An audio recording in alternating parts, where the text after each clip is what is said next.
Good morning, everyone. All right, we will start the committee on appointments right now. All right, our first meeting of a very busy day. Let's roll right into our agenda. All right, our first item here is a resolution confirming the mayoral appointment of David LeGrand to the Grand Rapids Land Bank Authority. So moved. Mr. Chair and Commissioner, I wanted to share that I am not going to be supporting these today. I would like to make a motion to postpone. When we met sort of at the beginning of all of this for the land bank, it was shared that we would have a full slate. There's 6 names here, and so there's one missing name. So I think for me, to be able to see the totality of who is on the board is really important. I'm a little disappointed that there's only one female representation. I think, the representation across the board is good, but it's, for me, to know who that final name would be important. I know there has been some discussion. We don't typically put people's names out here on committee of appointments because that would be unfair to that individual because they may not be vetted for different reasons, financial or just, business or whatever it might be. So I'm not expecting the mayor to share that, but I would ask that we postpone these appointments until the next meeting when we can have that final candidate so we can see what the full slate looks like. So I'm sorry, Mr. Chair, I didn't make a motion, but I wanted to explain why I wasn't seconding the move that Commissioner Robbins made. Sure. Thank you so much for your feedback. So, Commissioners, I have spoken with the mayor as chair of appointments about the Land Bank Authority, and the name that he's hoping will move through vetting here soon is Tammy Vandenberg, another advocate in the housing space, to also help with making sure we have more gender representation, more diverse representation on the board as a whole. She's been in this space for many years and worked at Well House, so I think that that helps with that sort of full view of the board, and we'll hopefully be able to have that 7th member added at next meeting. So I'm okay with confirming these today, and Commissioner Robbins, would you like to share your perspective? Yeah, no, I hear my colleagues' concerns. I think, and I guess going into this, I didn't even realize that there was one name missing. But I mean, typically when we have a board, I know this one's new, but we'll still proceed with appointing individuals to fill as many vacancies as we can, until when we get enough people to fully have a board represented. So I would be comfortable too, regardless of the individual who's will be filling that last appointment spot. I'm okay with moving forward with these names and then filling that 7th later, just to keep the process moving. So. I think my concern, colleagues, is that could be the name that he wants, but that person, is that person fully vetted? No, not yet. The inquiry just went out yesterday, and it's very difficult to have vetting completed in this amount of time. Sure, absolutely. Even though we've had 6 months to talk about this, and when this started, the mayor was very keen on this being set before this meeting. So I on surface have no issue with Ms. Vandenberg. I will say that there are no black or brown women when I look at this body, and that's disappointing to me when we know that Black women in particular have carried a burden of housing instability and uncertainty in this community. So I'll move forward with supporting these ones today, but I would ask that the mayor reconsider that final one. Sure, and I think I'll share that directly. Okay. But I had not heard that. So, but I'm fine moving forward with these ones today. Then. Okay. And then if these don't pass unanimously, also it's taken off of consent. So there'd be a larger conversation as well. Correct, Clerk? That is correct. Right. So we can always do it that way as well. So there's more conversation or whatever we'd like. So let's start over with our first item here. Thank you both for your feedback. Let's start with our first resolution confirming the mayoral appointment of David LeGrand to the Grand Rapids Land Bank Authority. So moved. Support. All right. Any conversation on this item? Further conversation? All right. All those in favor? Aye. Aye. Those opposed? It carries. That brings us to our second resolution, confirming Mayor LeGrand's appointment of Eric Brown to the Grand Rapids Land Bank Authority. So moved. Support. I have some conversation. Mr. Brown is in the room with us. Very happy to get the Urban League to be a part of this board. It's really a good tool for the community. I'm really happy to see the work that they're doing in the CDFI, and I'm saying that correct, Commissioner? Yes. And that space and getting that up and running.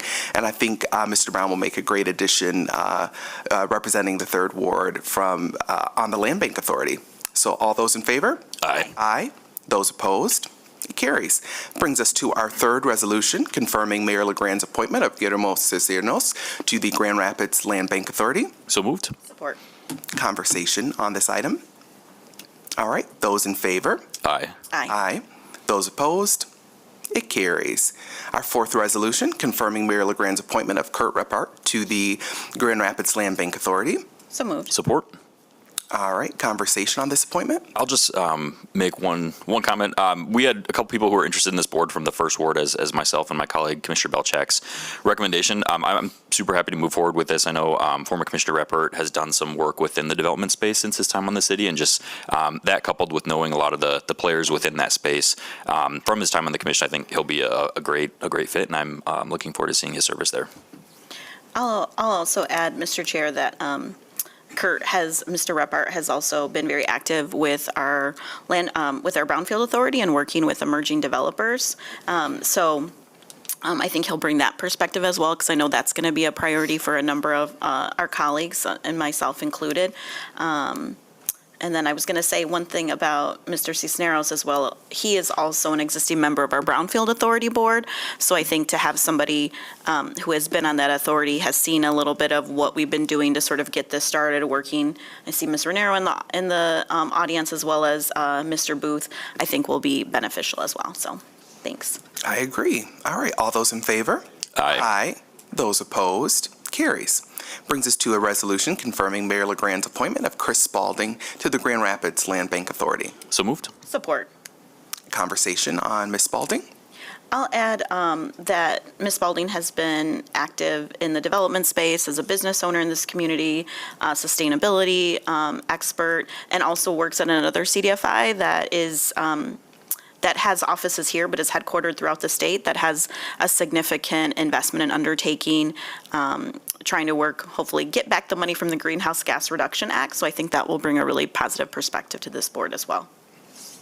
Yeah, I'm really excited for Ms. Spalding as well. I think this board, diversity can mean many things, and I'm hoping that we can also see some of the diverse experiences that these appointments have, whether it be, as Commissioner Isasi said, with Ms. Spalding in the environmental space. I've paired with Brewery Vivant many times as someone working with the West Michigan Environmental Action Council, and now working with the Michigan Environmental Council. We just recently had an event at her space. And once again, I'm really hopeful that this can be a community land bank, and that folks can, see themselves reflected in these folks, and not only with their background, but with their experiences as well. So very happy for this appointment as well. All those in favor? Aye. Aye. Those opposed? Okay, this brings us to a resolution confirming Mayor LeGrand's appointment of Randy Thielen to the Grand Rapids Land Bank Authority. So moved. Support. Conversation on this appointment? All right. All those in favor? Aye. Aye. Those opposed? Carries. All right, our last resolution for this morning, approving the City Commission's appointment of John Gorney as the Street Administrator for the City of Grand Rapids. So moved. Support. Conversation? Yeah, let me just cover what this one is. So this is just a formality from MDOT. Mr. Gorney's here as well. MDOT needs a formality who our street administrator is, and it's just a fit for him to be there. So this is kind of like a run through to make sure we name someone as our street administrator. Wonderful. Thank you, Mr. Clerk. All right, those in favor? Aye. Aye. Those opposed? It carries. And lastly, Ms. Bosker, if you'd like to run through our discussion on the board and commission vacancies. Sure, yeah. With the exception of the land bank, not a lot has changed since the last meeting. There's a lot in the works. A lot of names have been brought forward for the mayor to consider. We've had a few applications for some of these openings on the CIAs. And I am waiting, hopefully, we'll find out next week what the Community Relations Commission Board, who their recommendations are for the mayor to consider. So hoping by the end of August, we can start getting some appointments and fill these vacancies. In the meantime, also, I've met with a lot of the board liaisons and gotten feedback from them, and I'm putting together packets to present to the mayor to consider for those vacancies, and also to email all of you as well to consider for your end-of-year appointments. Wonderful. Thank you, Ms. Bosker. And we are connecting with the mayor this week, and it's already August this week. That is very strange. It feels like it's flying. So we will connect about those vacancies and get those filled. And as always, if you all have folks in the community that would like to serve, please let them know. And that is the last thing on our agenda today for Committee on Appointments. Any final comments, colleagues, city staff? Mr. Chair. Yes, Commissioner Sassi. Ms. Bosker, I know we talked a little bit about some of the liaison work, and do we have a sense of like halfway through the year where we are generally with attendance on these meetings? Is there any one of these bodies that seems to have or feeling a challenge of getting folks at their meetings? I know we work directly with economic development for the corridor improvement authorities, and Vera takes a look at that pretty closely, but I just wondered for the other bodies. Part of the feedback that I'm requesting from liaisons is attendance. I haven't gotten enough to say. Okay. But it seems like attendance is overall acceptable. Okay. Usually, I'm kind of hoping to increase the dialogue with liaisons for them to let us know when there is an individual who is not attending to meeting the expectation, the attendance expectation, so that we can open our more formal dialogue of sending emails or letters in order to not fall in that sort of dangerously low regarding quorum and attendance. Okay. But Great. I don't think it's been an issue. I haven't been alerted. Well, any of the liaisons watching, if you have an attendance Yes, issue, let me please know. let us know, because I think sometimes, maybe like, what do you do, or what do you need? And there is a process, but I think it's a very swift process that we would work through. Sometimes it's just having a conversation, I think, with a board member of like, is this still working? We had one last month where somebody was on a board, but then they had to switch with the job, and so they're not going to be able to do it because there's different regulations with this job, right? So we know things change, but thank you.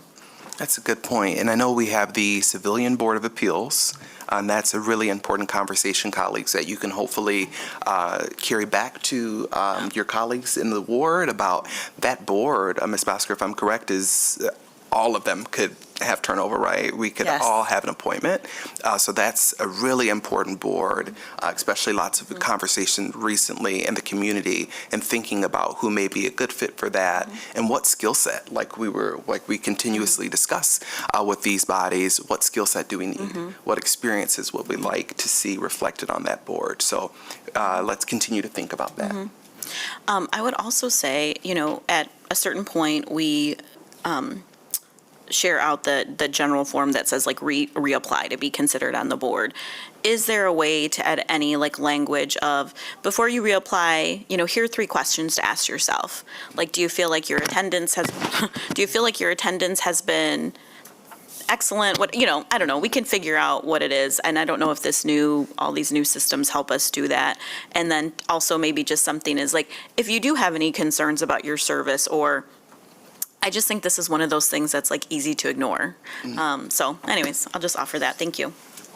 Yeah, the attendance certainly highlights a place for growth. We saw that on, I know, like Vital Streets. It was sort of like, do we need to restructure Vital Streets? And the Urban Agriculture Committee, when I served on them before being elected, it was like, do we need to reorganize these groups? Do we need to make them smaller so they can be more nimble and folks can actually attend? So great notes. We'll continue to think about these things. And if there's not anything else here, we will adjourn at 8:14 a.m. Have a great morning.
All right, good morning, everybody. It is 8:30. We'll go ahead and get our fiscal committee meeting here underway this morning. We've got 11 items. Yep, 11 items before us.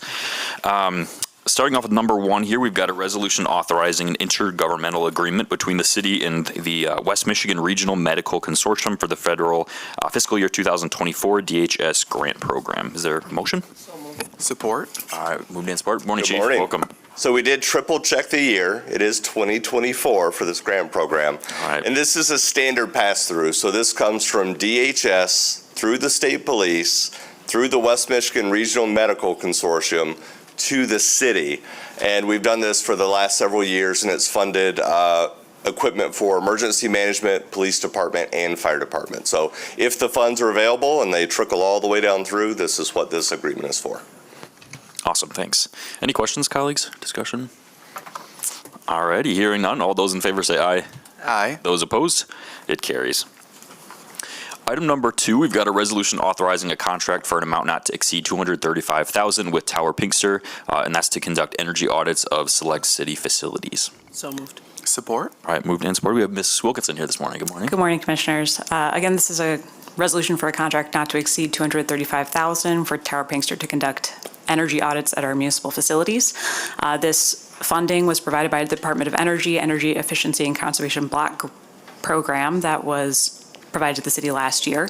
And this essentially is for these energy audits for municipal facilities, is that they help us to understand what energy efficiency measures we can put in place, what cost savings we can put in place in our municipal facilities, as well as to reach the metrics established in our strategic plan, as well as our greenhouse gas emissions reduction goals for our municipal facilities. Okay, great, thanks. I had a quick question that I'll open up to my colleagues. I know some of my other colleagues, too, are just more curious about some of the details. I know, putting together an agenda packet, it's always a balance of brevity and giving a high-level overview so people understand, but also providing some details. So I think there was just some questions about the cost. So I don't anticipate this isn't going to pass. I think I just wanted to give a heads up that perhaps at our meeting later today, it might get pulled off consent just for some additional discussion, but curious to see where that goes. So with that, I'll turn to my colleagues too and see if they have any questions or thoughts on this one. Sure, yeah, I have a lot of thoughts on this one. I think I'm very supportive of it. I know it's a best practice. If I'm right, Ms. Wilkinson, I'll go back and forth here with you of it's similar to doing this in our own homes, right? Consumers offers this where you go around, you're checking light bulbs, you're seeing if you can save money later on by making some simple changes. It's a best practice, especially for cities. So could you, Ms. Wilkinson, just give us maybe one example of what this will look like, what this investing in this will look like, in what a sort of audit looks like for our energy use? Yeah, absolutely. So Tower Pinkster will be providing an evaluation of all of our facilities, doing a walkthrough. They'll be looking at testing some of those appliances that are in our facilities to understand our energy efficiency potential, and then they will provide us a list of recommendations for energy efficiency that we can make improvements for, what those potential cost savings would be, and potential greenhouse gas emissions reductions would be as well. Wonderful. Yeah, great question, Commissioner. Thanks. I have a house from 1929, so Absolutely. it's very helpful, very insightful. Yep. And as a city, I think it's a great thing. Absolutely. I'm curious too, is the buildings, are they selected solely based on age, or is there kind of like a matrix of age versus building materials, or what does that look like? Yeah, absolutely. So the 20 buildings that we're looking at are our biggest energy emitters, so we can understand, we can get the most cost savings possible. Got it. Cool. Commissioner Knight, any questions or thoughts? Just a thought. So all of this is paid for through the grant, through the state. Yes, ma'am. I'm just throwing this out here, not trying to throw a wrench in anything, but I'm wondering, even as we talk about the CAP process and we look at older buildings that, I would say that buildings beyond 2010 or whatever, we should exclude, but just wondering if some of this might be something that would be helpful for those as we move forward in this process. So I just want to make sure I'm clarifying the question, Commissioner Knight. Are we talking about serving as an example for other buildings in the work that we're doing for our own municipal facilities? That's why I said I didn't want to throw a kink in it. I'm just thinking about the funding itself, if that is something that we could think about as we're moving forward in the CAP process and looking at how buildings are becoming more green or energy efficient, especially ones that are older like ours. Yeah, absolutely. And, this Department of Energy grant is a formula, non-competitive grant for this particular funding process. So that's something that our fiscal services team actually spoke with our grant officer at Department of Energy yesterday to confirm that this funding is proceeding as normally and dispersed. So we see no issues with its dispersal. Nice, thank you. Got it. Sorry, one last question. And this money is can only be used for the efficiency study. It can't be used for any sort of actual repairs or efficiency upgrades. Yes. Beyond that. Okay. Yep. Got it. Thanks. Okay. Well, hearing no other questions, I'll call the question. All those in favor say aye. Aye. I'm also an aye, so the motion carries, which will bring us to item number 3. We've got a resolution authorizing an agreement with Safe Build Michigan LLC for inspection and plan review service support with a total amount not to exceed $400,000. So move. Support. All right, moved and supported. Good morning. Welcome. Good morning, thank you. This is a one-year term contract with Safe Build to help support our inspection services for electrical and mechanical inspections while we fill some current vacancies and some known upcoming vacancies due to retirement. This will help us maintain our level of service for those needs. Awesome, thanks. Questions, colleagues, or discussion? All righty, all those in favor say aye. Aye. Those opposed, the motion carries.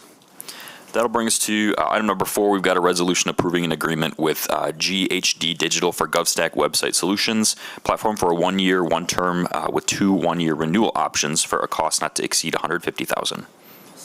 Support. All right, moved and supported. We've got Mr. Green here this morning to tell about this one. Yes, hi, Commissioners. So this will be taking us off of our current platform and moving us onto a new platform, which is the first step in the phase of getting around to redesigning our website. And so this contract will the first year will be, we're still working out the specifics, but we anticipate somewhere around $50,000, and then from there it'll depend on the number of licenses, some usage, and so forth. But we do anticipate that this will lead to substantial cost savings over the life of the contract over the next 3 years. Awesome. Questions, colleagues? All righty. All those in favor say aye. Aye. Those opposed, the motion carries. That brings us to item number 5. We've got a resolution for approval of a broker deal agreements to participate in the investment competitive bid process. This one's for T. Rowe Price Investment Services Incorporated. Support. All right, moved and supported. And I know 5 through 7 here are pretty similar, so if you want to knock them all out. Sure, we can do that, definitely. With that, Commissioners, we approved recently our new investment policy as we upgraded that and changed it. What we do, though, is from time to time, we do go through and we review all the different broker dealers that we currently work with. We've acknowledged that on the second page of this, we've highlighted 4 that we really don't get bids anymore. And so just to let you know, tee up for next commission meeting, we're going to be asking you to rescind those approvals so we can take those off the list, and we're adding these as replacements. These are definitely organizations that our investment officer, Mr. Levi Bolt, has actually encountered and vetted through, whether it's the Government Investment Officers Association, which is a conference he's attended, I think, the past 3 years. And also he's participated in the Michigan Institutional Forum as a panelist. And so he meets these different broker dealers at these different organizations, these meetings, and so has those types of conversations to see if they're going to be able to provide those fixed income bids to what we're looking for. And so through his work with vetting T. Rowe Price, BOK Financial Securities, as well as StoneX Financial, these are people that want to be active participants in our competitive bid process. And so we want to refresh those broker dealers so we have people that are continually playing in the market and actually offering those bids to us. So there's an advantage, definite advantage to Mr. Bolt as he attended the conferences and as a panelist. It really supports the work that we're trying to do to make sure we have an active group that want to bid on our work. Awesome. Thanks for that context. Colleagues, do you have any questions for our city treasurer? Just to what the statement that you just made, have we ever been in a position where no one wanted to? No, we've never been in a position where no one has wanted to at all.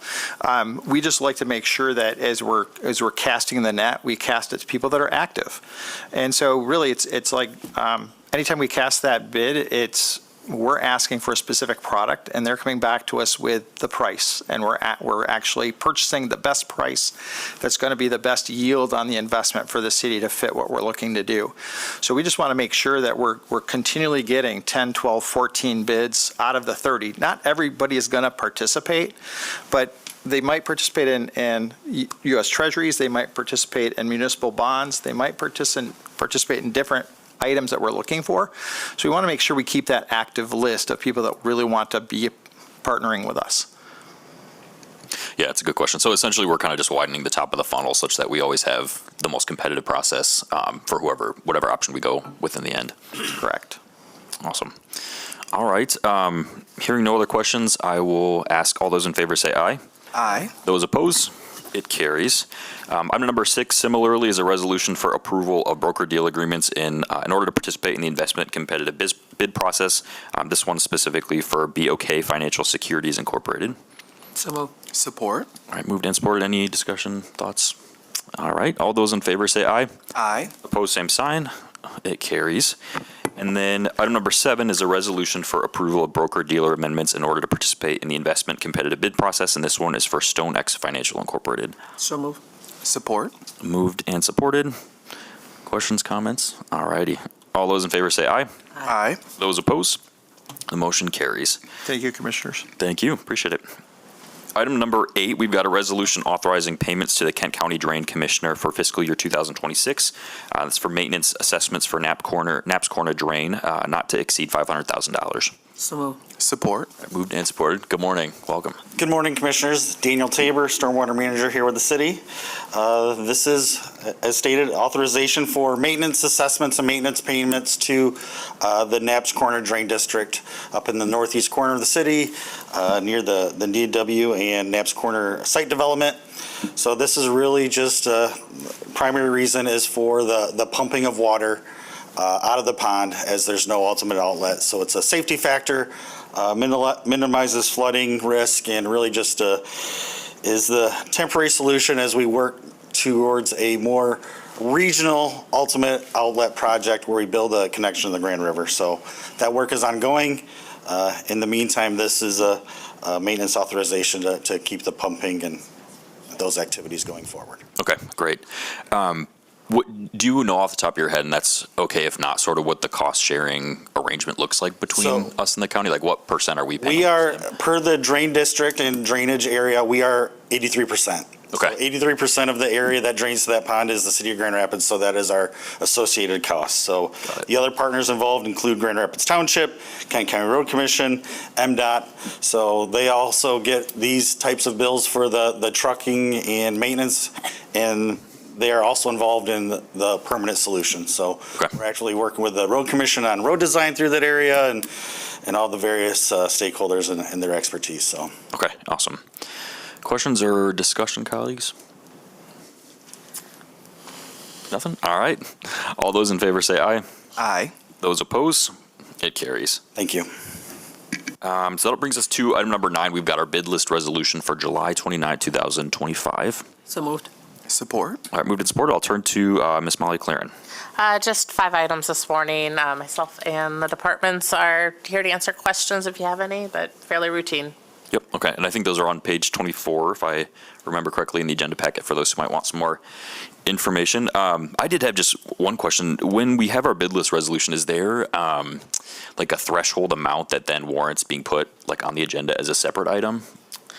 A lot of that is determined on, if it's a department specific, if it's not routine. So there is some things where we're like, we want to break it apart just to highlight that. We had the GovStack today, for instance. That's a big citywide lift, and that's why it warranted not being on the bid list. Also, if it's directly managed by purchasing, it'll typically go on the bid list. So, Okay. Yeah. Got it. I just wasn't sure if there was, say something hits the $1 million mark, it has to be put just for called out separately for more awareness or discussion if need be, but just curious. So any questions or comments on this, colleagues? All right, hearing none. All those in favor say aye. Aye. Those opposed? It carries. That'll bring us to our last two items, neither of which require motion or support. Number 10 is our comptroller's warrant report for the period of July 1st, 2025 through July 14th, 2025, and that's in the amount of $53,395,739.15. And I will turn to our city comptroller, Mr. France. Good morning, Commissioners. Morning.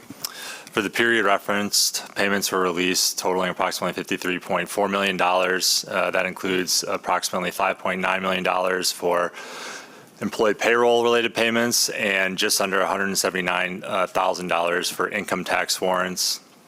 In terms of quantity, 400 income tax refunds were issued and 1,106 checks and electronic payments were issued. As stated in the memo, the funds were issued by payments not by individuals not in the city comptroller's office and not in accordance with the city charter. And there was a note here added to the report for this meeting down below in the purple, which you can see states that the city's fiscal functions are compliant with all applicable regulations and laws. I think it would just be helpful for, just the public's awareness to state what each of those regulations and laws are. Okay, thanks. We will receive and file that. And then that brings us to item number 11. Lastly is our city treasurer's report for a period of July 1st, 2025 through July 15th, 2025. And I will turn back over to him. Good morning, Commissioners. With our report this week, there's lots of stuff going on. Showmanship, definitely, but that's not what our report's for. What our report's for is Federal Reserve Chairman Powell has repeatedly stated that he's not going to move interest rates, or the board's not going to move interest rates until it's supported by economic data. And so what we're seeing here right now is the CPI index rose. We've still got strong jobs. The indicators are not pushing for a reduction in interest rates. So despite what's happening in other parts of our country, we're really watching what the Fed does, and we really believe that it's going to still be data-driven. That is the stability that's offered by our Fed right now. It is really something that has to stay away from politics and has to really stay with the data-driven decisions. So right now, the Fed is actually at a position where it may or may not move interest rates at all this year. So again, as economic data comes out, the decisions will then be made. So right now, our target rate is still maintaining a steady rate. We don't expect any rate reductions in the near term. Our portfolio is at $740 million, and we're earning 3.47%. So we are still plugging away, looking at those high interest rates right now with short-term investments and earning great returns on our money, and actually great returns as we look at that chart. We're earning great returns on the bond money that we're entrusted with to invest until it's needed by these projects to be used. So all that work, when you think about it, $100 million out there for the soccer stadium at 4.55%, we're going to be earning a good chunk of money, over their spend down period, that we can put another $1 million or $2 million into that project just in interest earnings. So that helps fight some of the cost adjustments they might have or contingencies they have. So that's the important work that Mr. Bolt does with the different the CAA and with fiscal services to talk about drawdown schedules and how we can get that money invested over the time. That's the important work that we do that really goes unseen and unheard.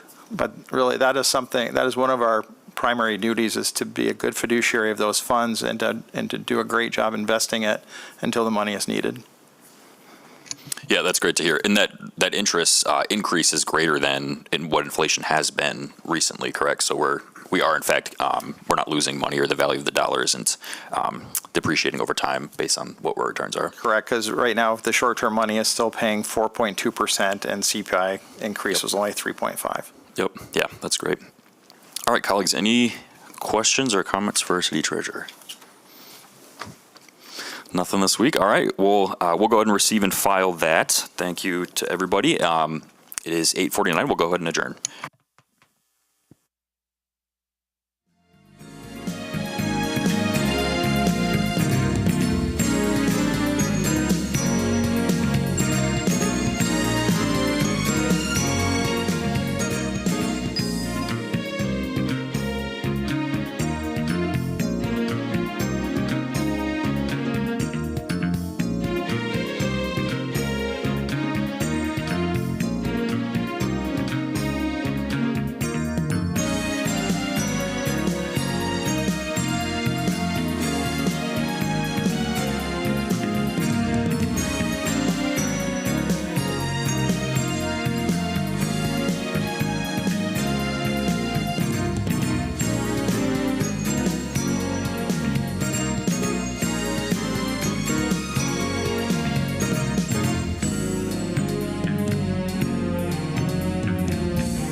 The time is now 9:15, and we'll go ahead and call this Community Development Committee to order. As always, Tim has a lot of resolutions. No. So let's go ahead and get started. First is a resolution approving a fireworks discharge permit for JDL FX LLC for outdoor special effects at the Belknap Park in connection with the Breakaway Music Festival 2025 on August 15th and 16th, 2025. So moved. Support. Moved and supported. Do we have anybody from the fire department who's going to speak on this item? Or, okay. Wow, this is an expensive resolution. Thank you, Chief. Yes. Not a problem. Let's see. Yep, Belknap Park Breakaway Music Festival. We've reviewed the plans. We'll have an inspector on site and should have no issues with this. Okay. We have a lot of events in Belknap Park, so. Yes, we do. Had We're used to it. the other one, now it's evading me, but anyways, so thank you for your work on this. And it's obviously been hot and not Yes. as much rain, so these are things to just be mindful of as well. Yes. Thank you, Chief. All those in favor? Aye. Any opposed? Motion carries. Thank you. Item number 2 is a resolution approving agreement with MDOT and authorizing expenditures in amount not to exceed $640,105 for their local share of costs for sidewalk improvements in Fulton Street from Plymouth Avenue to Worcester Drive. Do you have a motion? So moved. Support. Moved and supported. Mr. Berkman, is this yours? Yes. Thank you. Good morning, Commissioners. So this project will install 6-foot wide sidewalks on the north side of Fulton between those limits of Plymouth and Worcester, about a half-mile stretch, including ADA compliant curb ramps. Project funding utilizes Federal Transportation Alternative Program, or TAP funds, and in the amount of $474,000 were obtained for this project, so it's being managed and administered through MDOT. MDOT received bids, and Anlon provided that low bid of $776,288, which was below the engineer's estimate of $921,000. The project total expenditures are estimated to be $1,114,000, so after you deduct that federal grant that I referenced, it leaves $640,105 as our local share. So seeking your approval of this agreement with MDOT for the project and then authorizing that local share to come from the Vital Streets Fund. We did give the contractor the option in the bidding specs to complete the work this year or wait until next year. They've selected to do the work in spring of 2026, and it'll be wrapped up by this time next year, the end of July. Great. Colleagues, questions? I have a few questions. I guess I'm curious, because there are so many areas in different places around elementary schools and things that have been asking for sidewalks. What is the reasoning and logic of putting the sidewalks here?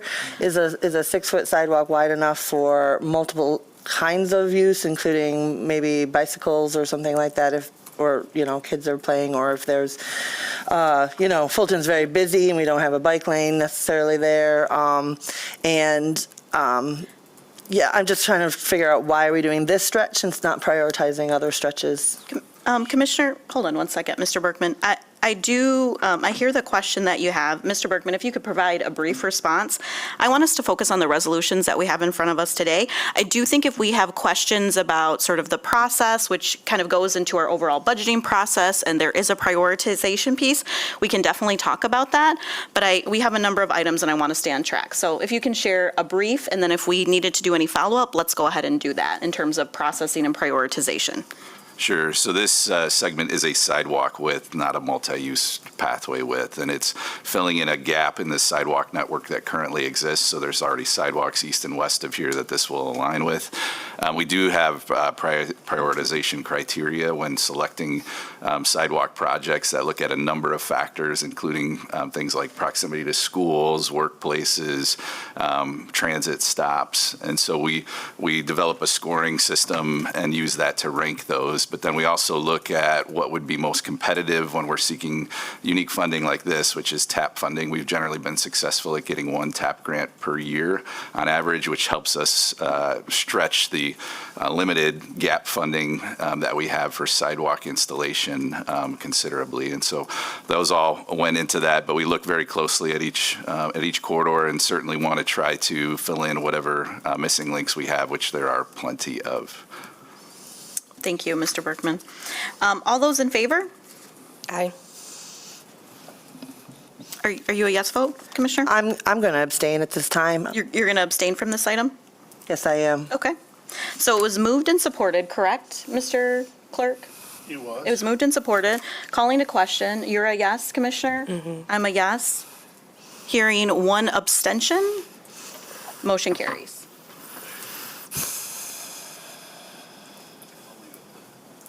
All right. Item number, and typically, Commissioner, if there is an abstention, we would, I would say in the past, we would say, what is the reason for the abstention?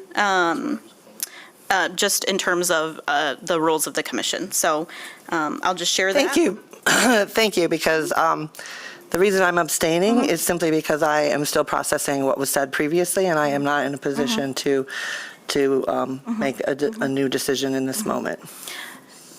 All right.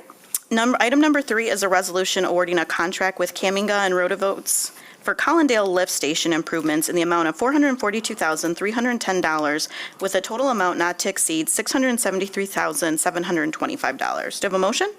Moved. Support. Moved and supported. Mr. Berkman? This lift station is located at the northwest corner of Collindale and O'Brien. The project will relocate and update the lift station's control panel and relay and support the sanitary sewer that's coming into the lift station. Poor soils in the area have led to settlement of the station, and the sewer coming into it has deformed and deflected. You may recall that in March, we received one bid for this same project and almost double of what the engineer's estimate was at about $800,000, and we recommended that you reject that bid so we could reevaluate and bring back a redesigned project. That's what we're here with today. We did receive 3 bids. K&R provided the low bid of $442,310, which was still over the engineer's estimate of $345,000. But looking at the other bids, we feel this is a fair and reasonable price and recommend approval of the award to K&R and the authorization of expenditures not to exceed $673,725. That will come from the sewer system fund. Thank you. Any other questions, colleagues? Hearing none, all those in favor? Aye. Any opposed? Motion carries. Item number 4 is a resolution awarding a contract with Diversico Construction Company Incorporated for reconstruction of Stevens Street from Steele Avenue to Randolph Avenue in the amount of $3,169,855 with a total amount not to exceed $4,997,407. Do you have a motion? So moved. Support. Moved and supported. Mr. Berkman? So this project includes water main replacement and lining, and will reconstruct this segment of Stevens from Steele to Buchanan, a distance of about a quarter mile. The approximately 100-year-old water main has required several repairs in recent years. There's a higher complexity to this particular project because we're having to bore and jack underneath the Silver Creek drain at 4 locations, which is enclosed beneath this area. So due to the depth, we'll need to dewater the trench, which is known to be contaminated, and so treatment of contaminated groundwater is also included in this project before we can discharge it into the sewer system. Diversico provided that low bid amount that was read of $3.17 million. That was under the engineer's estimate of $3.24 million. They will be utilizing a 2.9% MLBE participation rate on the project. So seeking your approval to make that award to Diversico and authorizing those expenditures in the not to exceed amount of $4,997,407, which will come from water system and vital streets funds. Thank you. Any additional questions on item number 4? Hearing none, all those in favor? Aye. Aye. Any opposed? Motion carries. Item number 5 is a resolution awarding a contract with Franklin Hawerda Company for WRRF Ferris pumps and piping replacement in the amount of $489,000 with a total amount not to exceed $776,520. So moved. Support. Moved and supported. Mr. Berkman? This project will replace 4 pumps that aid in the removal of phosphorus from the waste stream at the Water Resource Recovery Facility. The current pumps, piping, and associated components are at the end of their useful life and starting to fail, and we need these to operate properly in order to maintain our compliance with EGLE's NPDES, or National Pollutant Discharge Elimination System, permit requirements. So FHC provided that low bid of 5 bids that were received, just under $490,000 $1,000, which was below the engineer's estimate of $731,000. Requesting your approval of that award and total expenditures of $776,520 coming from the sewer system fund. Any questions for Mr. Bergman? Hearing none, all those in favor? Aye. Any opposed? Motion carries. Item number 6 is a resolution approving a third-party agreement with Kimley Horn of Michigan to conduct Phase 18 of the previously approved Michigan Department of Transportation Congestion Mitigation and Air Quality Grant for traffic signal optimization in the amount of $300,000. So moved. Support. Moved in support. Ms. Smith? Thank you, Commissioners. This is a ongoing project that we have CMAQ, or Congestion Mitigation and Air Quality Grant. This is a federal program, and we get this done through MDOT, our partners at MDOT. This helps provide efficiency in our signal system, and what that does is it often includes slower, safer speeds in our urban core, in settings where our most vulnerable road users are present.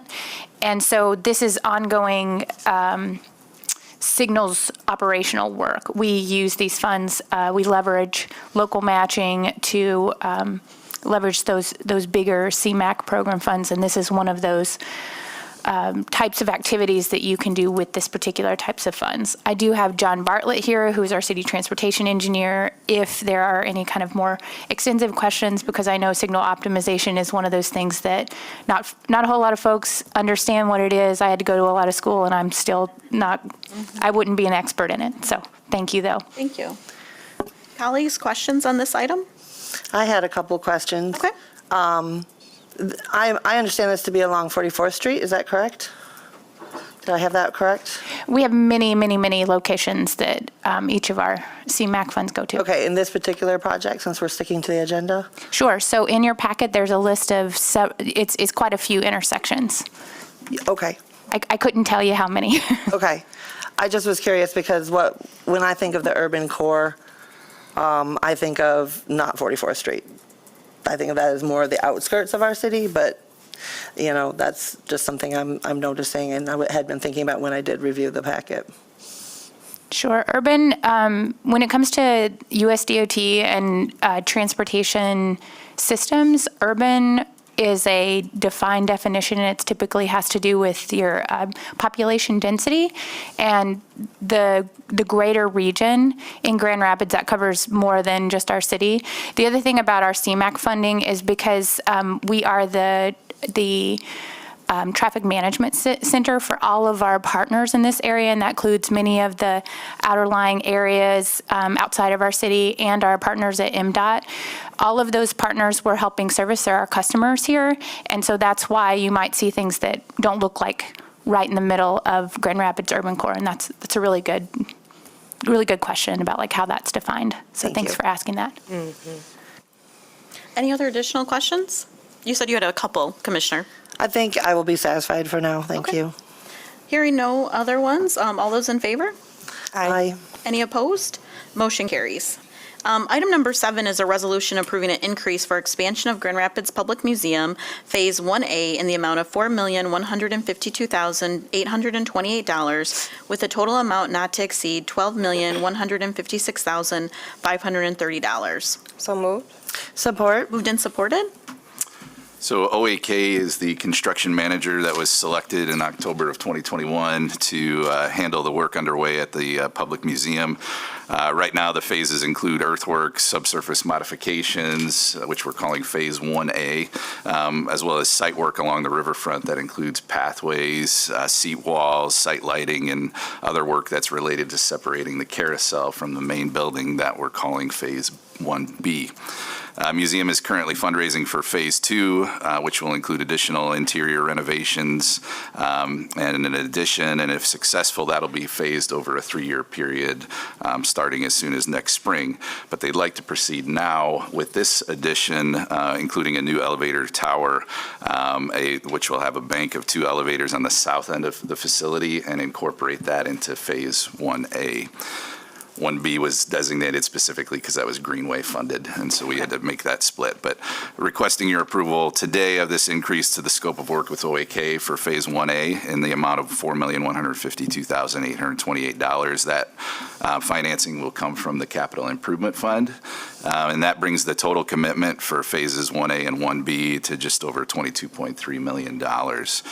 Dale Robertson, President and CEO of the museum, is here today if you have any questions for him. Do you want to come up and say a few words? I mean, you are retiring, so please, if you'd like to, after. I don't want to mess it up, but I'm happy to talk. I think whatever you might add, if you want to share just a couple of pieces, you've been in the news too with the equipment in the river, and but if you want to share a couple of pieces, Dale, we'd be happy to. I think this is another good example of some unique relationships that exist, like all of you up here managing multiple relationships, oftentimes with other entities, city-owned, working with, Ms. Smith just talked about working with other communities, so please go ahead. Thank you, Commissioner. I appreciate your consideration of this item today and hope for its approval to move through.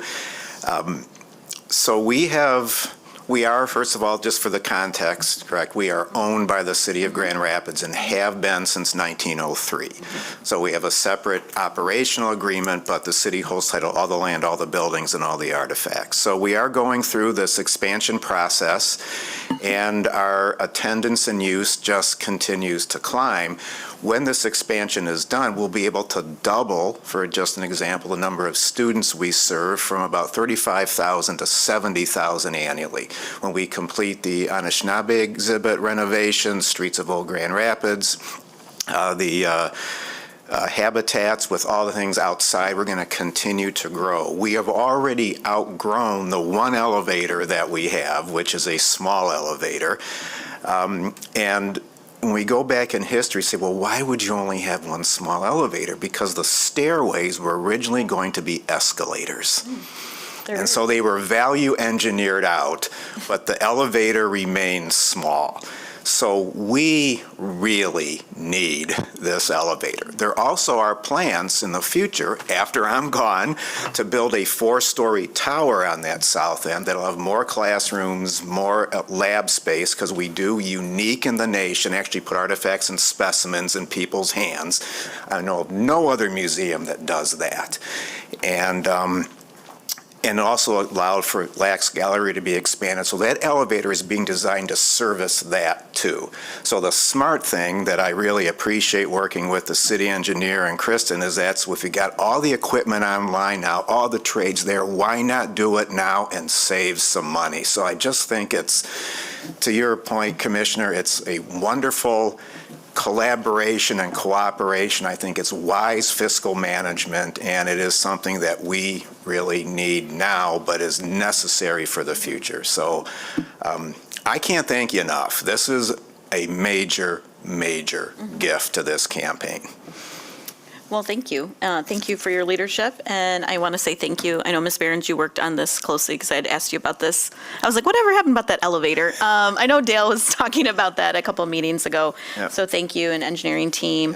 Obviously, we know, you just shared sort of the impact, and people come from all over the state and other places to visit our public museum, and I think when we take that for granted because we live here every single day. So thank you so much. Thank you. If may I just say, I would also like to thank Kate and Mark Washington, the city manager, and just they put out in a lot of time, maybe more than they wanted to, dealing with me.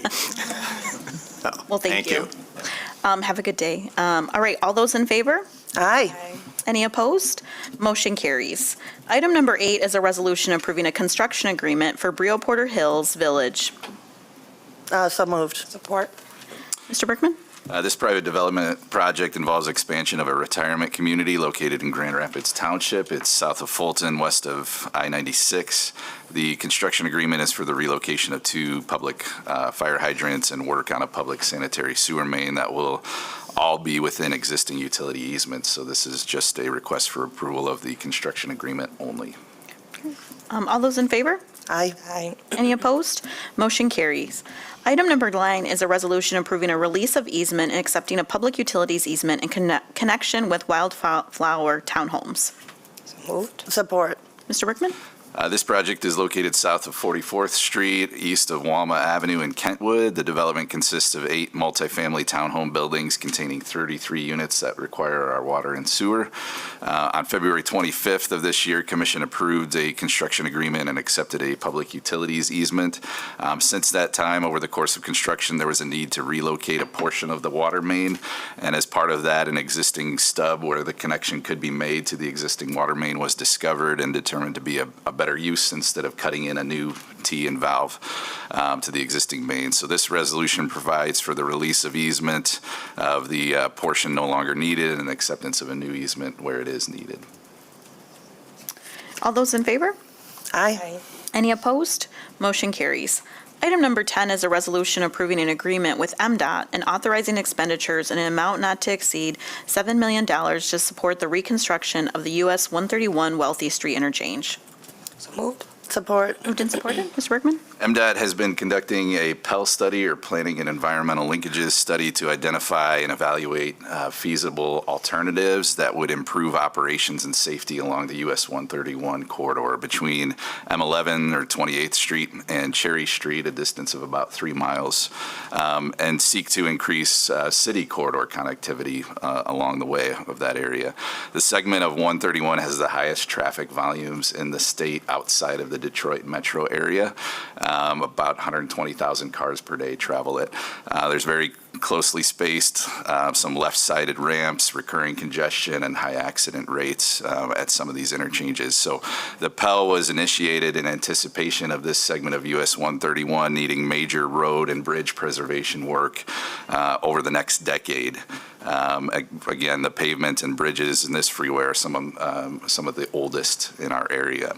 MDOT's now finalizing the PEL with that report due at the end of December. And with this, we can begin work that's outlined in an MEDC grant that Commission approved in May of 2022. That $10 million grant award was originally sought by Kent County leadership and is being issued through the MEDC. As you know, 131 goes over the railroad tracks south of Wealthy, and it goes over Cherry and the river with the S-curve, but in between is Wealthy Street where it goes under. So the grant was intentional about looking to shift Wealthy to being at grade, with US 131 being elevated over, with the goal of reconnecting the community that's currently divided by the highway through this area. The reconfiguration would seek to improve pedestrian and non-motorized circulation on Wealthy and then reestablish some connectivity on the local street network in the area. The design and NEPA, or environmental work, funded by the grant will better position MDOT and the city to seek the necessary non-traditional funding that would be required for a construction project of this magnitude. Currently, there's no established funding or timeline associated with the interchange and bridge, but given its age from the early 1960s and current condition, we believe that investment is anticipated in the next decade, as I mentioned earlier. So this resolution before you approves an agreement with MDOT that authorizes $7 million of that $10 million grant for MDOT's share of costs related to design, environmental evaluation, and community engagement as outlined in the MEDC grant. The remaining $3 million will stay with the city to cover costs associated with things like advanced utility relocation, and any advanced right-of-way acquisition, administration as well.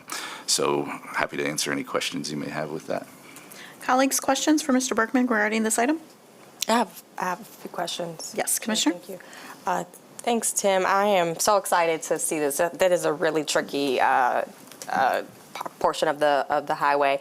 Can you repeat? Did you say that after we authorize this, it might be up to 10 years before the work is actually done? Yeah, that's Actual reconstruction work? That's MDOT's forecast. Again, there's no established funding for this, and this would be a considerable investment. So it's going to take some sort of non-traditional funding, a grant, an earmark, to be able to accommodate this. But the age of the structure, it's from the 1960s, so we're in that 75-year range, which is a typical lifespan for a bridge. We know that some significant investment is needed. And then as a follow-up, I remember MDOT came and did a ton of engagement, mostly last summer, around how people might want to see these interchanges look different in the future.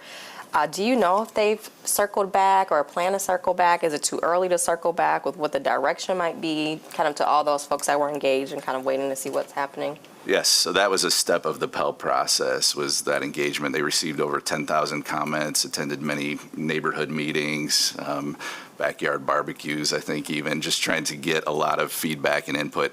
The results of the Pell study, though, are to identify alternatives, not to, recommend any particular one. And so that will be finalized in a report due end of this year.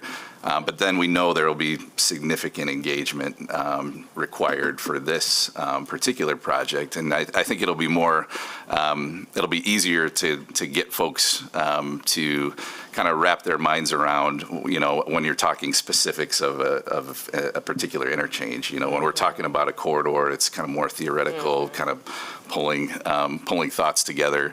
But as you tend to, refine the scope and get further into it, I think it's easier to grasp that and easier to provide specific feedback.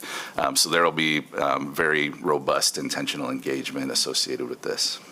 Thank you. And then one last follow-up, because I'm thinking about how busy, this stretch of highway already is. We're not necessarily in charge of it. And I'm thinking about the amphitheater and the soccer stadium coming downtown and how much more traffic we'll have. How are there already, I'm curious just how that conversation or challenge is weaving into current conversations with MDOT, particularly given some of the funding constraints and concerns that you mentioned. Is this something that we'll be able to make any real tangible changes as these assets come online, or is that still a decade down the road to manage our traffic flow differently with so many more visitors? So to the point about, these significant anchors coming online with the amphitheater, soccer stadium, we worked with Mobile GR to obtain funding through Grand Valley Metro Council to look at an update of our downtown circulation study and really expand that net to consider this regional traffic that's coming to our area with those destinations coming online. And so that we'll get into much sooner in the next year or so, I would say, in terms of launching that analysis that can make additional recommendations as it pertains to our network and any changes. But certainly MDOT's well aware of that as well. And this particular work on the interchange will involve significant traffic study in and around the area as well to see how we can accommodate, growth in traffic and also any changes, what sort of impact that might have to our local network. So lots of opportunity for that to be studied further between those two funding sources. Thank you. Any other questions, Commissioner? No. Tim, again, you talked about the community engagement, some of the other work that needs to happen. Are we talking like 20 million, 100 million? You're like, I'm not giving a number of what that total number would be. That is the risk, yeah. No, so there is a range that has been identified within the Pell study. So to put it into context, and again, this is a very large scale project, and once you say a number, it tends to live as the number. But I can say that replacement of the existing interchange, because it's a pretty complicated structure. There's multiple ramps that are elevated, so you're looking at essentially multiple bridges. Just replacing what's in kind would be on the order of $200 million. And so flipping it involves additional, highway work investment north and south of there, which would only, drive that cost further. Okay. Well, to Commissioner's point, I think with the other investments that are coming online, hopefully there would be some desire in the future to make a further investment. That is, when you're turning to go north, when you're coming west, and you don't know all of the time who's coming from the east, it's a little scary. So, all right. All those in favor? Aye. Aye. Any opposed? Motion carries. Thank you. Item number 11 is a resolution scheduling a public hearing for August 12th, 2025 to consider a noise variance request by MDOT in conjunction with the MLK Junior Street Partial Bridge Replacement Project east of 131. So moved. Support. Moved and supported. Mr. Berkman? So a different bridge. MDOT's planning to replace the eastern portion of the MLK Junior Street Bridge from the on-off ramps that are on the east side of, so on northbound 131, those on-off ramps east over to generally Buchanan. About a $30 million project for that partial bridge replacement. Work is planned to occur in 2026. In order to complete that in one construction season, work around 2 active railroads that go beneath this structure. MDOT's requesting a noise variance for certain operations to occur at night, up to 45 nights between March and November of next year. The city's noise control ordinance prohibits major construction activity between 10 p.m. and 7 a.m., except for essential services, and those are referenced in the ordinance, but major highway and bridge construction is not specifically cited. So that brings us to you to go through this process. The process to approve a variance requires a public hearing of necessity, and that's what we're seeking to schedule at your next meeting, August 12th at 2 p.m. here in this room. Notification will be provided to property owners within 600 feet of the proposed project in advance of that hearing. Thank you. All those in favor? Aye. Any opposed? Motion carries. Thank you. Item number 12 is a resolution scheduling a public hearing for August 12th, 2025, to consider a revised amendment to the City of Grand Rapids Brownfield Plan to include the 280 and Northwest redevelopment project located at 280 and Northwest. Do you have a motion? So moved. Support. Ms. Renero? Thank you. This project was approved back in '22 by the Brownfield Redevelopment Authority and City Commission. It stalled and has the same scope and is coming back at this time. The reason it stalled is because they were working to acquire the Radisson Hotel next door, which they anticipate a phase maybe down the line here. But the important points here are that this is the same scope, so we've got 44 residential units with a new 4-story building being added onto the existing building. And the difference between now and '22 is we have housing as an eligible activity, and so this is a good example of what it looks like before and after. So the original eligible activities for the Brownfield plan were 701,000 roughly, with those traditional activities, demo, lead and asbestos abatement, public infrastructure, and site prep. And now we have housing as an eligible activity, and we have almost 4.2 million in eligible activities that we could reimburse. So it's quite, I feel like it's quite different. And the project totals 11.7 million and ranges from 1 to 2 beds, or I'm sorry, studios and 1 beds, and I'm happy to answer any questions. Thank you, Ms. Renero. Any questions regarding the scheduling of the public hearing? Hearing none, all those in favor? Aye. Any opposed? Motion carries. Item number 13 is a resolution scheduling a public hearing for August 12th, 2025, to consider an amendment to the City of Grand Rapids Brownfield Plan to include the Breton Meadows redevelopment project located at 4325 Breton Road Southeast. So moved. Support. Ms. Renero? Yes, this is at Breton and 44th. So if you can picture the old grocery store there, we're going to demolish that grocery store and add 7 multifamily apartment buildings across 168 new apartments. This is the one that has 1 to 2 bedrooms. And this is total 28 million in total project capital costs. 28 million in construction costs. And we have about 14.8 of that in housing and traditional brownfield eligible activities that we're pursuing here. Thank you. Yeah. Questions regarding this public hearing? Quick question, not so much about the public hearing, but the project and the location. This is kind of relevant to Mobile GR too, when we talked about the intersection along 44th Street, because that's the border between Grand Rapids and Kentwood. Just curious if there's additional steps that need to be taken, particularly maybe anything crossing 44th Street. That's a great question. I can follow up on it. I'm not sure the infrastructure improvements specifically, so we can double back on that and have that information for the public hearing. Okay. And they're building a community center, Kentwood, in that kind of in that corridor, I believe. So there's a really great opportunity for working together to make sure that 44th Street corridor, we're working together to revitalize that and redo that. Sweet. Thank you. All those in favor? Aye. Aye. Any opposed? Motion carries. Item number 14 is a resolution setting August 12, 2025 as a date to consider an ordinance rezoning the easterly plus or minus 60 feet of 1356 Kalamazoo Avenue Southeast to the TNTBA, Traditional Neighborhood, Traditional Business Area Zone District. Do you have a motion? So moved. Support. Ms. Turkelson? Yes, good morning, Commission. This is another existing parcel that has two zone districts on it. And so as we discussed, I think at the last meeting, those are just inherently challenging from an administrative perspective, trying to determine how to develop a property around that split zoning. The history of that and the why is pretty unclear.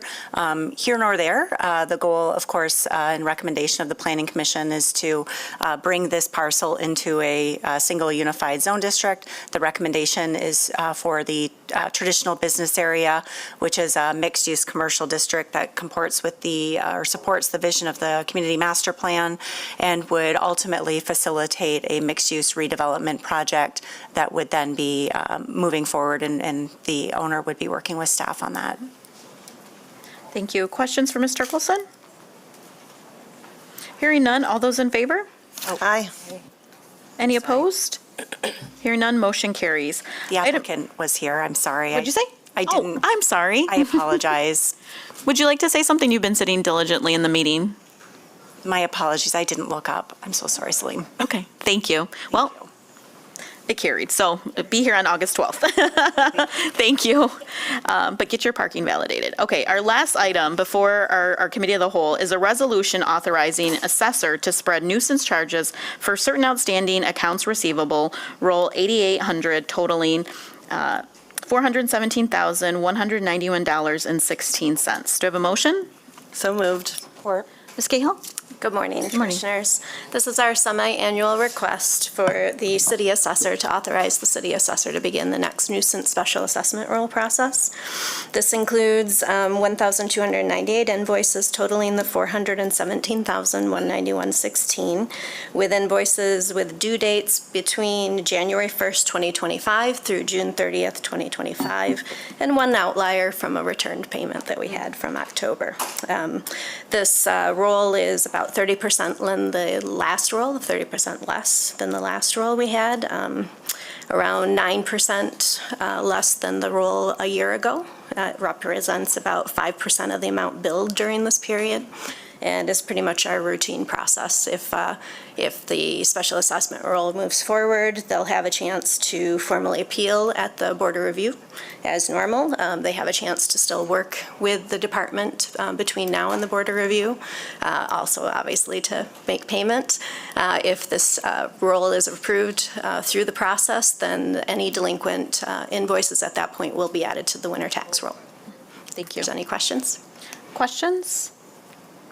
Thank you for the percentages and that detail. That's helpful. Hearing no other questions, all those in favor? Aye. Aye. Any opposed? Motion carries. And with that, we can go ahead and adjourn our Community Development Committee at 9:52.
We don't start this one with a moment of silence, but I appreciate that. Committee of the Whole, come to order. First item of business is a resolution rescheduling our November 11th planned meeting/retreat to November 13th. We had a discussion about this earlier. Wanted a little additional time to make sure everyone, and particularly my calendar, was clear. Those have been resolved, so I'll take a motion. So moved. Support. Any discussion? All in favor, say aye. Aye. And I should have said, pardon me, I got a little ahead of myself. Just so the public knows and everyone in the room knows, our intent today is to do items number 1, 4, 5, and the briefings on the agenda, and then move into a brief closed session, and then come back and take action on items 2 and 3. So in order to respect the time of everyone who's here for public briefings and make sure that we can do all of that in a block. Now, that doesn't mean we're not going to come back. So if you are concerned about items number 2 and 3 and want to hear our public action on those, stick around. We will make our closed session as quick as possible. That then takes us to item number 4, resolution approving the mayor and all commissioners to attend the MML convention in 2025, conveniently located in Grand Rapids. Take a motion. So moved.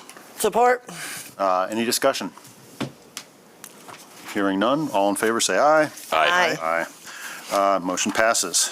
Number 5, resolution modifying governance of the Grand Rapids Land Bank Authority Board, rescinding appointment of the Brownfield Authority Board as the board of the Grand Rapids Land Bank Authority. Take a motion. So moved. Support. Any discussion? Oh, sorry. We have staff. I'm good if there's no questions. I just wanted to provide a quick update. If you recall, back in June, we received direction from the commission to make this governance change. And at that point in time, you approved a modification to the intergovernmental agreement with the state that transferred the property control from the state to the local land bank. We had to get the state to agree to a change in the governance provisions of that document. That's been signed now. And so in front of you today is, it seems like probably overly formal, but because of the way the Grand Rapids Brownfield Authority Board was originally instituted as the governing board for the land bank, you actually have to go through the formality of rescinding that appointment. At this morning's, or further on your agenda today is action on appointment of the new, some of the new board members as well. So with that, if there's no other questions, that's sort of the action in front of you. If you recall from the budget conversation for the fiscal year 2026 budget, we are supporting the work of the local land bank through our economic development staff. So that's staff support. And there are some contracts that had previously been approved by the commission that are covered in that budget as well for property administration and maintenance of those properties. Thank you. Any discussion? Yeah, I just want to throw out there that I agree with the majority of the people that have been placed on there, but I think it still needs to be another minority female that is added to that list. And so as it stands, I will not vote on or vote no on it. I'm okay with the people that are on there right now that have been appointed, but I still think, and I do remember at the beginning of the year, or last year even, talking with you, that I asked, because of my lived experience, because of how I've worked in the community, especially with the Urban League and doing this work, that I want to be a part of that committee. So want to make sure that's on the record. Thank you. Any other comments? All right, I'll call for a vote then. All in favor, say aye. Aye. Aye. All opposed? Aye. Thank you. Motion carries. This brings us to discussion of City Commission Policy 100-06. And when it's at home and operating with an actual name, that is our ethics policy, I believe. And Deputy City Attorney is here to discuss this. I don't know if our City Attorney wants to add anything or frame this, but otherwise you can take it away, Mr. Strong. Okay. Thank you. The name of the policy is the City of Grand Rapids Conflicts of Interest and Ethical Standards of Conduct Policy for Elected and Appointed Officials. So we Didn't put all that on the agenda, but that's the subject of 100-06. We do try to do as much training when you're new on the city commission as possible, but I know that you're getting a lot all at once, and so this is a good chance to check in and do a reminder. We've been asked, I think because we are involved in this policy as the city attorney's office, paragraph number 6, duties of the city attorney. You as commissioners can request an opinion from the city attorney, but ultimately what we want to do today is encourage a discussion about whether or not there should be additional conversation around this policy. This has been a conversation that has been out in the public. Mayor LeGrand, I know you've been talking about financial disclosures, and this is a great opportunity for us to talk about what is currently on our books in terms of policy, what is the state law, and then you can tell us as staff, should we go back and change anything, and what areas of interest should we be looking at. So to help give a little bit more backdrop, there's a lot of materials out there. Michigan Municipal League has a 70-page, I guess, treatise, if you will, on ethics, the ethics handbook for Michigan municipalities. We have this paper copy and virtual that we can share with you. And across municipalities, there's not really a true one and only best practice. What we see is a lot of things done a lot of different ways. In the state of Michigan, there are state laws that control conflicts of interest in contracting and also ethics and disclosures for public officials, elected officials, and appointed officials. And those laws have been in place since the 60s. As a state and as a nation, we started to enact more federal and state laws around transparent government, including FOIA, including this ethics law, back in the 60s. And I had fun going on a deep historical dive into that history, but I'll spare you all the painful details about it. Our 100-06 came into play in 2016, and we as a city have historically decided to have a city commission policy that dictates how we as a municipality will govern these situations. You shouldn't be surprised that it's pretty consistent with the state law. So we haven't done anything too much more proactive, and we haven't tried to second guess the state law. We've kind of embedded the state law within our internal city commission policy. Some municipalities, and the law department is not making this recommendation, but some municipalities have an ordinance that is a little bit more formal and a little bit harder to change on these sorts of things. But the city commission policy has functioned quite well for us as a city since 2016. And in fact, our city attorney and city manager helped in 2023 use 100-06 as kind of a template to apply a new administrative policy that applies to all city employees. And that's kind of what the state law says anyways, but we didn't really have that formalized, and our city manager and city attorney helped us bring that into fruition in 2023.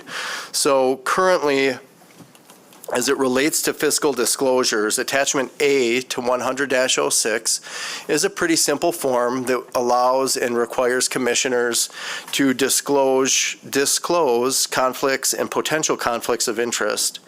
There is a process embedded within this policy that allows you and suggests that you follow up with the city attorney's office if you have questions. We then provide a written legal opinion to the entire city commission to help everyone navigate through whatever the particular circumstances might be.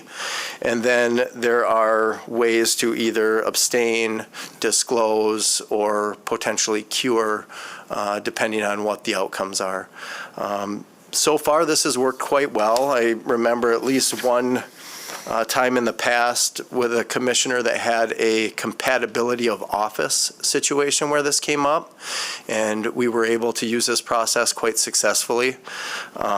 It is important that we abide by these disclosures whenever possible. You also likely get a disclosure as part of our external audit. So there are a lot of different layers of disclosures and accountability for you as elected officials. And this is one area where it currently exists in our city commission policies. So if there are areas that you'd like to see us kick the tires on and bring back some changes or maybe a menu of options on how this could look different, we're happy to listen. And I'll turn it over to you, Mayor LeGrand, to help guide that conversation. Thank you. So for the public, and I'll kick this discussion off for my colleagues. I think this is something that's important to get right, and it is not something that's incredibly time sensitive, but I do think it's something we can do better on. So to pull back to the 20,000 foot view, when for a long time, when reporters and advocates look at the state of Michigan and judge its ethical, the ethical level of accountability at the state level, the state's been getting an F for years. Now, partly that's because they have opted out of something that we're all subject to, and that is the FOIA, right. So we're all subject to FOIA. And so back when I was on city commission, I lived under the rules of FOIA, it made sense. And then I got to the state and found out that all of a sudden we could, exempt ourselves, which really was weird. So people have been trying to get FOIA fixed for a long time. But I then discovered at the state level that we were one of 2 states in the nation that had no financial disclosure requirements for state representatives. One of 2. Idaho's the other one. And having worked on that for a long time, eventually that morphed into ballot proposal 1 in the last election cycle, well, 2 election cycles ago now maybe. That was passed by the voters, and so financial disclosure was put in as a requirement at the state level. Now, I personally think that if that's something that's good governance that we should be doing at the state level, there's a pretty compelling reason that should also happen at the city commission level. All of the reasons to do financial disclosure require just as thoroughly to us, it seems to me, as they do to state elected officials. So I would be in favor personally of largely mirroring what happened at the state level with one big exception. Unfortunately, the ballot initiative passed, and when the state actually enacted legislation, they put an exemption into the whole process that essentially gutted the enforceability and the reality of financial disclosure at the state level. So right now, we have a deeply flawed, in my opinion, state financial disclosure archetype because it exempts spouses. Now, to use myself as an example, and I'm going to use myself as an example a lot here, most of my assets, mine and my wife Melissa's assets, are in LLCs. LLCs are a form of corporation. We can get it. I'm just trying to keep this simple. And they all have operating agreements. Well, I could, tomorrow morning at breakfast, change the operating agreements of all 8 of those LLCs, make Melissa the sole owner, and bingo, I don't have any assets, and I don't have any conflicts, and I don't have anything to report. So those of us who have spouses can simply shift all of our assets quite easily into our spouses' names, and bingo, magic trick, we don't have any financial disclosure needs because we don't have any finances to disclose. Now, the reason to do financial disclosure, as far as I can see, boils down to the right the voters have to know whether we have a conflict of interest. So I think our policy as written now we could do better. So I'm not going to, all of the policy we've got now, there's a lot of good to it. But when I looked at this form and I had to fill out Schedule A, I believe that I simply said, I've read the conflict of interest. I don't have any present or potential conflicts of interest other than those listed below. And I don't think I listed any, and I signed it. Now, I have a lot of business interests. If tomorrow one of those business interests became a source of, if something the city commission did as a matter of policy were to personally enrich me, that would be a conflict, and I should recuse myself from that vote. However, how do the voters know if the voters don't know where my business interests are, if they don't know what I own? So it's all on, I've got this all on my own personal website, and I've disclosed all my finances on that website, but I am part owner, for example, of Long Road Distillers, which is a distillery on the west side. If tomorrow the city commission decided to say, well, let's stimulate the Grand Rapids economy, and David LeGrand had this great idea to exempt all distilleries from property taxes.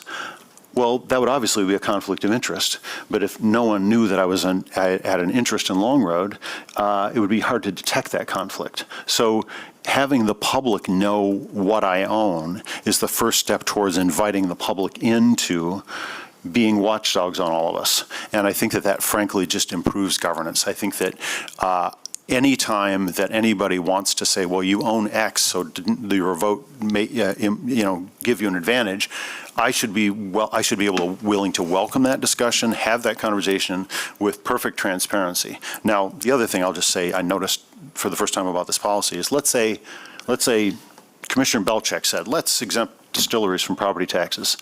Well, I'm not sure that I would then have to, I think maybe once I knew she said that, I would have to submit an amended statement within 10 days. I'm not sure.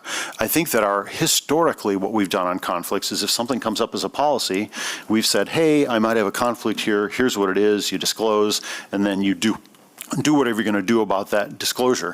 But as written, I think that we might be inadvertently tripping ourselves up a lot if there's a requirement that we fill an amended. I haven't conflicted myself out yet as mayor. I don't think anybody during this session has conflicted themselves out. But if we have, we might have had to go back and quick fill this form out. And so it's possible. Commissioner Knight, did I exempt myself from? Did I conflict myself out of something? You were. What was it?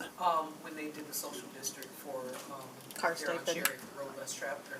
Yeah. What's the name of that? Yeah. Car stipend, the first meeting. Right. So I'm not sure. I mean, again, did I have to fill out this form? Should I have updated that form?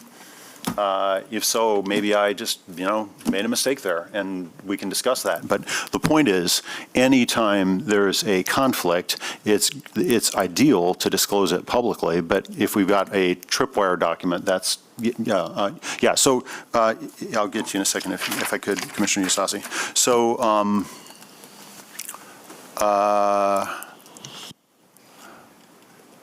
Yeah. So. I'll have to talk to the city commission, to the city attorney after this meeting and see if I have to fill out a retroactive statement to comply with that policy. Well, I recused myself, but that doesn't mean that I didn't have a potential conflict which I had to disclose. So I'm not sure how I go on that form, to be honest.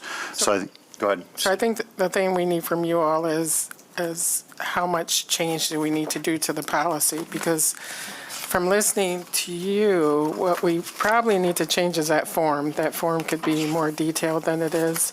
I'm not sure you all would have to decide that if we want a complete mirror of what the state has, because that's I think a lot more complicated. And I don't know if there's a need for that at this level, but surely our form could be better. Yeah. So I personally would be in favor of us developing a financial disclosure form for commissioners, so that, and I would be in favor of it not having dollar amounts in it, but sources of income, because sources of income are the heart of a conflict issue. And Commissioner Eustachy, you wanted to talk. Thank you. I know that this has been something that you brought up in the past. There was that post that I wasn't too happy about because I think it was an AI bot that accompanied with your language about people in nonprofits shouldn't serve in elected office because we took it down. So I don't think that's what it said, but go ahead. It did in the language. And so it's good to hear from you today what your intent is. That's what I mean to say, because when I saw that, I had some concerns. I think if what I'm trying to distill from the comments is you would like to see us report it out publicly. So that's sort of the main thing. If that's the desire to report it out publicly, because to your point, right, you could you can kind of get a sense of like who supports who with your campaign finance things. When we have our community development and we do our subcommittee, we are also asked if we have any conflicts at that time. And then to, city manager and attorney's point, we have different points where we would publicly state. And in the case of the car allowance, it was was it a perceived, obviously it was receiving dollars, but I think in many of those cases, sometimes those were perceived conflicts and you just wanted to, for your own. So I think sometimes we have to define that, and maybe the form could also say that too, Anita.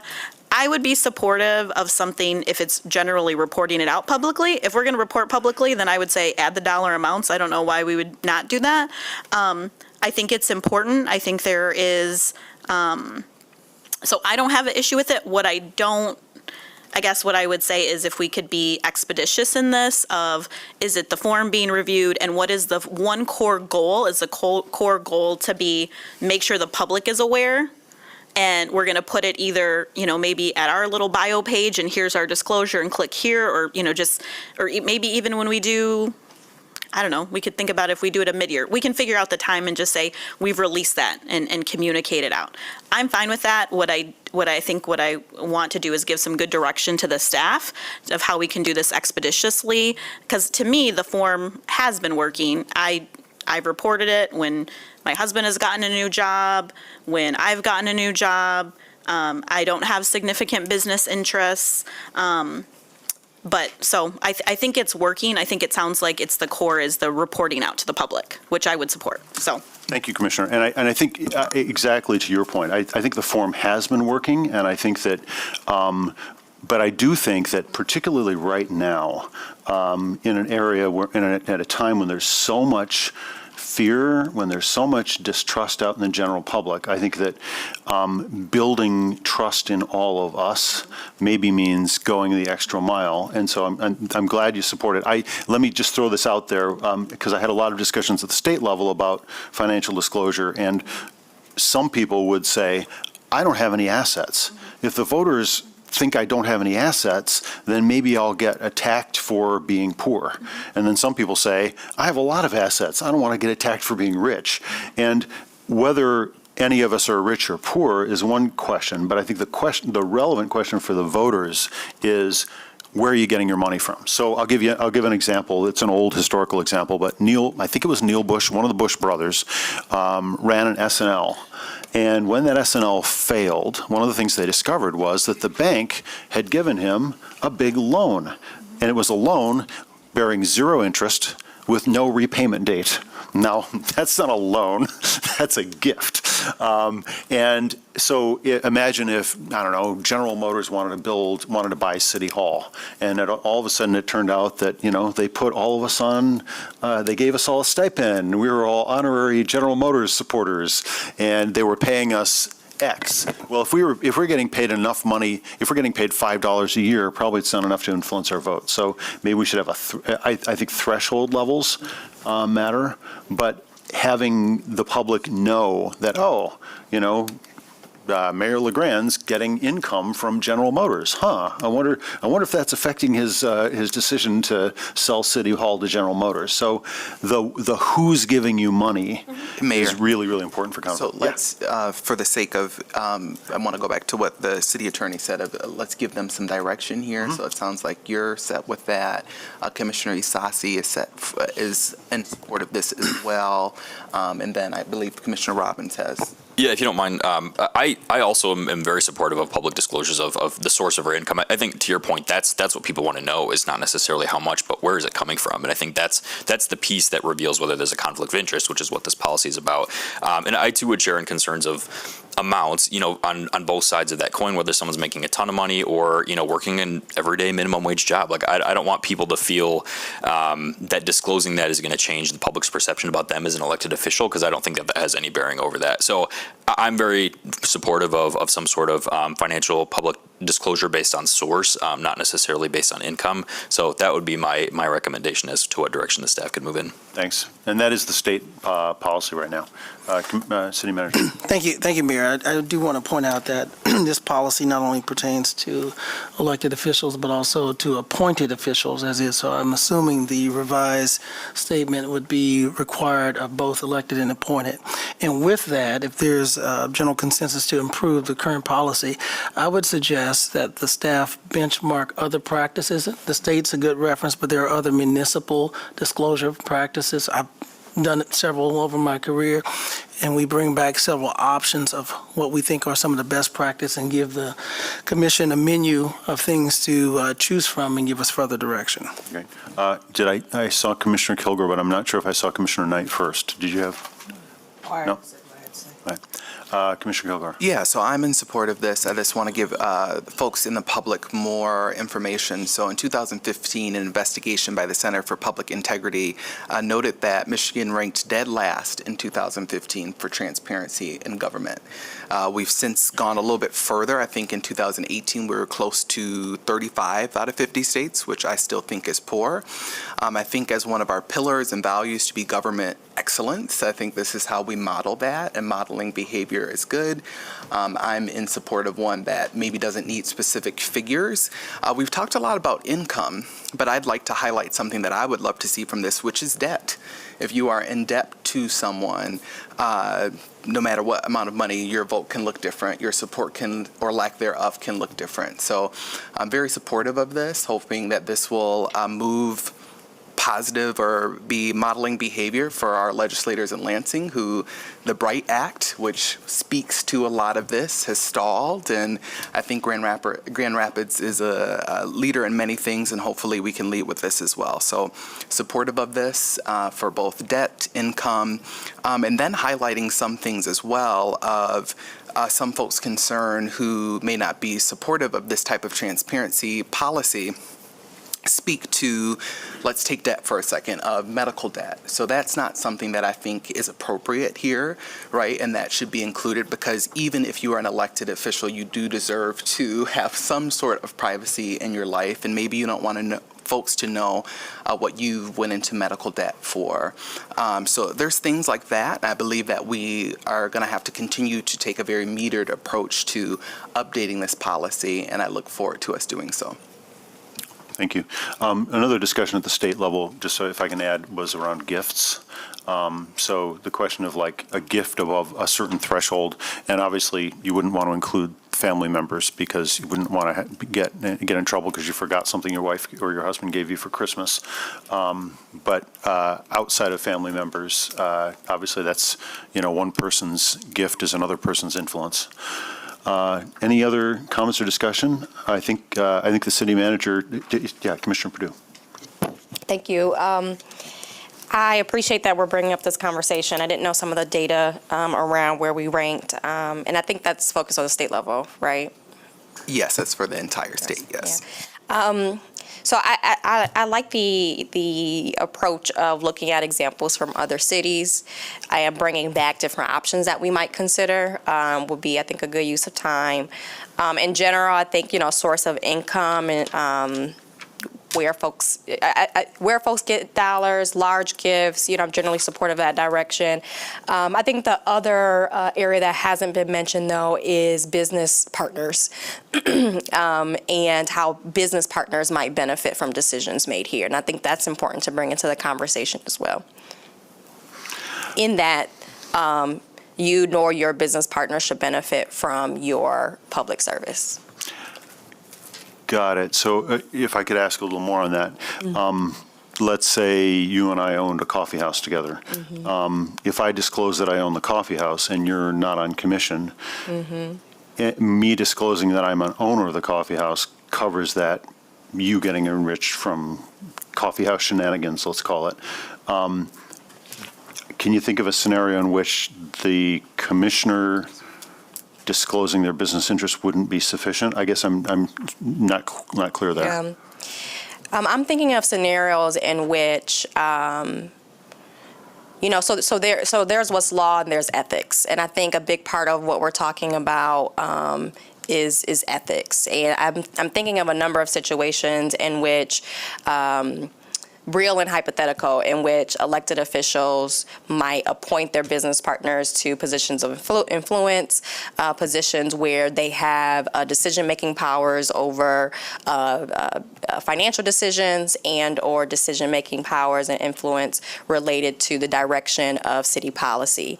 And so I think, I think looking at options of how other cities might approach this will be a more concrete conversation around potential solutions. But when we're identifying what are some of the goals and the problems that we're trying to solve, that is one that is big for me. And I think we've had examples, and I'm not thinking of anyone here particularly, but where ethics and conflict of interest truly were a concern and played out publicly, or not so publicly. Yeah. So I think that's an interesting question, and where you throw the line of influence is It is, and I think that's why it's tricky. And I think Right, 'cause it within could be reason, right? friends, Within reason, I right, don't think anything should be overbearing and stop commerce, right? So all of this is around how do we stick to that goal, not overstep around privacy, around commerce. All of us do have a right to pursue business interests, and we should.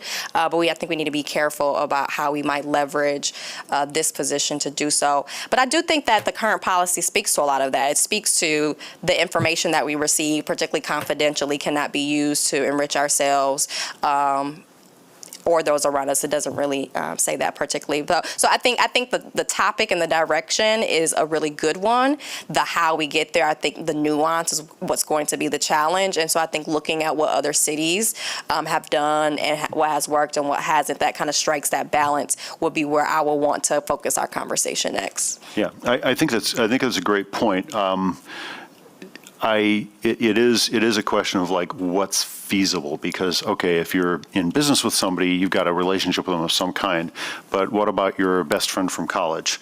If you could appoint them to the planning commission and then they started, I don't know, doing things that helped them with their, if your best friend from college was a developer and then you put them on planning and then they started, you could, so disclosing like friend relationships, it's like who's your friend and who's not your friend, right? Like if you're Roy Rogers, you go through the world thinking everyone's your friend.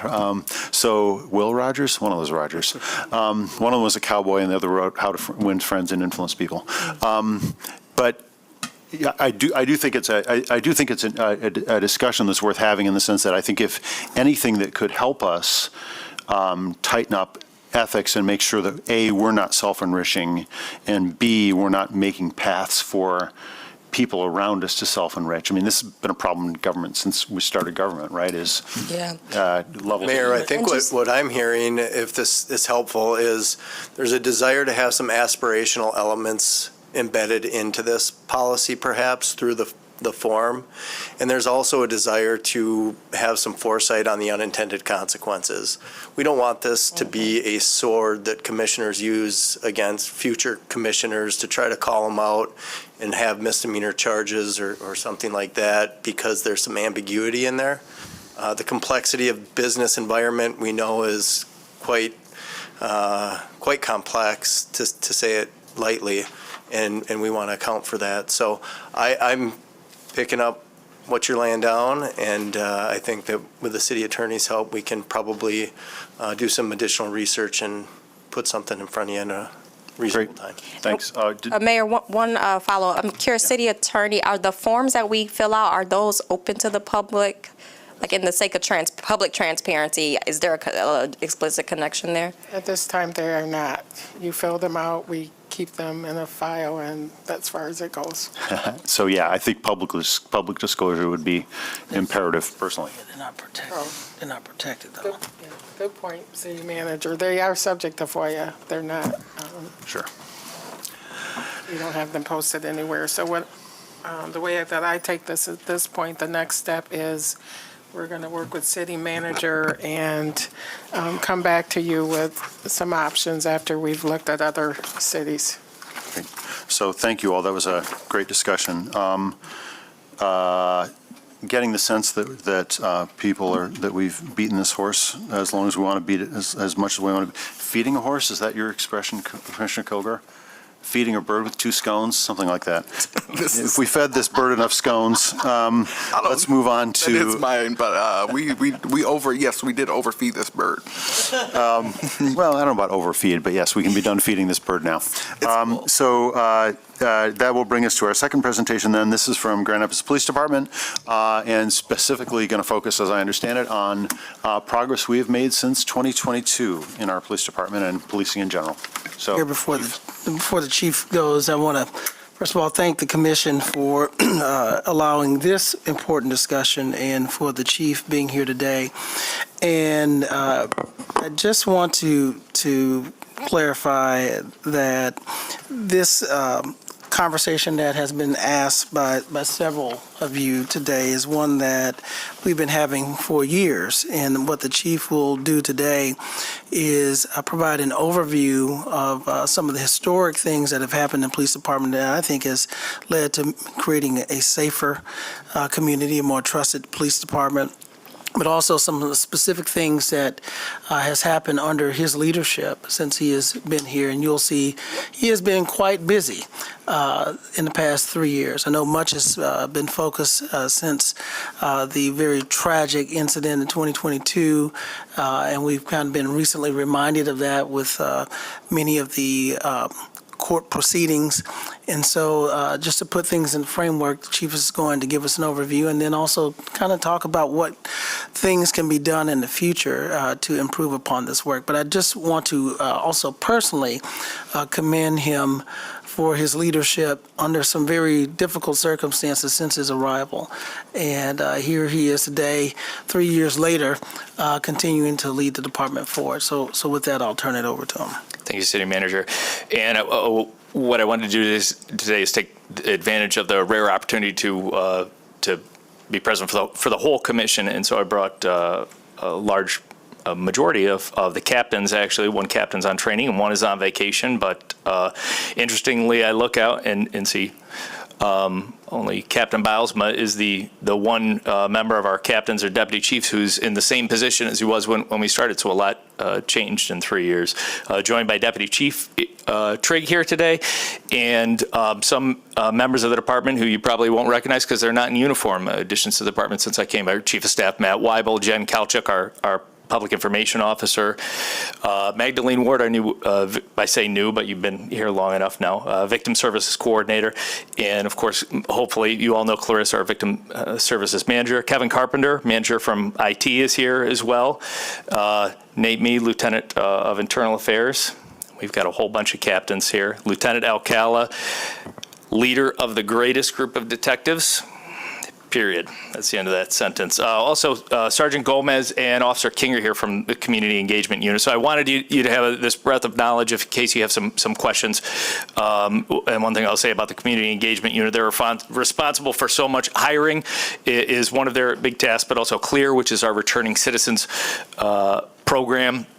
Returning Citizen Success Program for both men and women, or youth athletic programs, our new exciting grant-funded Critical Conversations Program, Volunteers Program, Meals on Wheels, Youth Police Academy, Sex Offender Enforcement, Safer Program, so much more.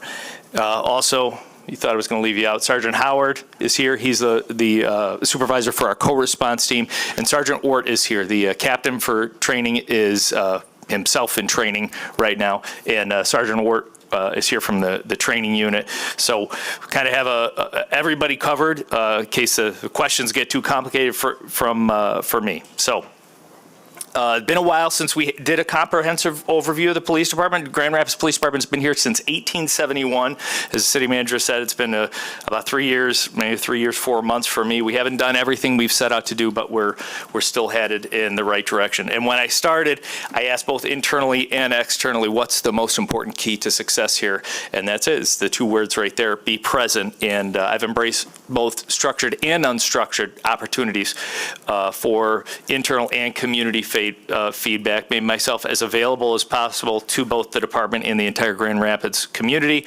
So the changes that we've made over the years that I've been there reflect the feedback that I've gotten. So History, you can see history of policing, both heroic and harmful. When we train our recruits, there's plenty of modern discussions on topics of what causes mistrust between police and the community, but we don't want our young recruits, some of whom have been born this century, we don't want our young recruits to see the roots of generational mistrust. I'm talking back slave patrols, black codes enforced by uniformed American police officers, segregation laws as less relevant like ancient history because it is so important. So I'm thankful I had a chance. You see the picture there at the top of Officer John Stubbs. I had a chance meeting. I just had a chance meeting with a young woman who is the daughter of GRPD Officer John Stubbs, and he passed when she was young. And I started researching her father's history with GRPD, hoping just to find some pictures to share with her family from his personnel file because she didn't have any pictures of him in uniform. And so I went to the archives and I found this one. But what I also found was an envelope with a signature over an unbroken seal, which was to be kept secret and, quote, only opened by the police chief. Unopened since the 1950s. It was a set of documents which showed Officer Stubbs had a criminal record which needed to be kept secret. As an Army veteran returning recently from overseas in 1948, he attempted to use a whites-only tennis court in Louisville, Kentucky, and was arrested. Probably too small to see, but you see the newspaper clipping there on the left.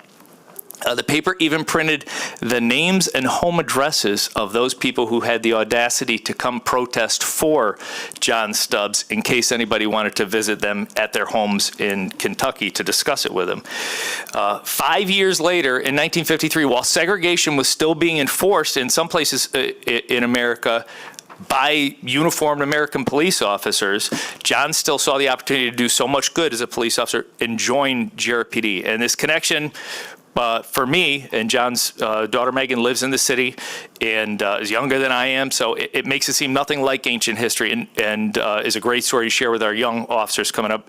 Our history helps us understand where others are coming from and motivates us to do better. I also said in the top there, heroic. There's so much we can't say for various reasons about the day-to-day work that police officers do that I want to share with you all more often. I think I can do a better job doing it. We go on 300 plus calls every year, almost, between 80 and 100,000 calls every year. 300 plus a day. Just this weekend, in the downtown area, there were 5 handguns removed from individuals either on bicycles or scooters or on foot on the sidewalks downtown, illegally possessed guns with individuals acting in an illegal way. And they were all, it's something that you never hear of. Each one of those is a potential deadly force incident.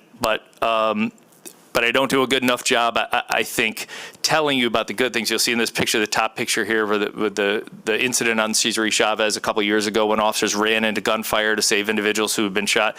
Bottom right corner, I wanted to tell you guys all about this story, but this is a young girl, 16 years old, who was sexually trafficked, abducted, and she managed to run away from her abductor from the car. Very brave young woman. Obviously, for privacy reasons, we can't tell you much about it, but using a drone, which I'll talk about in a little bit, these officers were able to apprehend this monster, and now hopefully he'll be in prison for natural life. So. I'll get to it, but I wanted to, again, I could do a better job telling you, and I realize this is something that, thankful for those of you who attended our awards banquet, but this is something that we see on a regular basis that we don't share enough of. And this is just an officer at the passenger window of a traffic stop, and you'll see a vehicle unrelated to the traffic stop. Hey, we got an emergency! Hang on. Help me, please. What's going on? My baby. Okay, no. Hey. Please help me. Hey. Oh, please help me. Hang on. Help me. Help me. Let me No. Please. Please help. Please. What is wrong? Is she breathing, Mama? What is wrong? She's choking. What is wrong? Help me. Hey, there you go. Hey, you're okay. You're okay. Hey, there you go. You're okay. You're okay. You okay? No. There you go. You're okay. You're okay. No, yeah, just keep medical coming, but she's good now. Please, God. Hey, you're okay. Please, God, please. You're okay. Hey, she's okay. She's okay. Hey, you're okay. So in light of all the questions surrounding the trial of former Officer Scher, recent incidents, sometimes there's an effort to paint a picture that no progress has been made at GRPD, making this discussion that more important. The whole timeline here looks back 10 years, but you'll see progress has really accelerated over the past few years, but I don't want to discount all the progress before my arrival, and it's significant. You'll see the body-worn cameras there, 21 CP. Consultants came out sharing our policies publicly.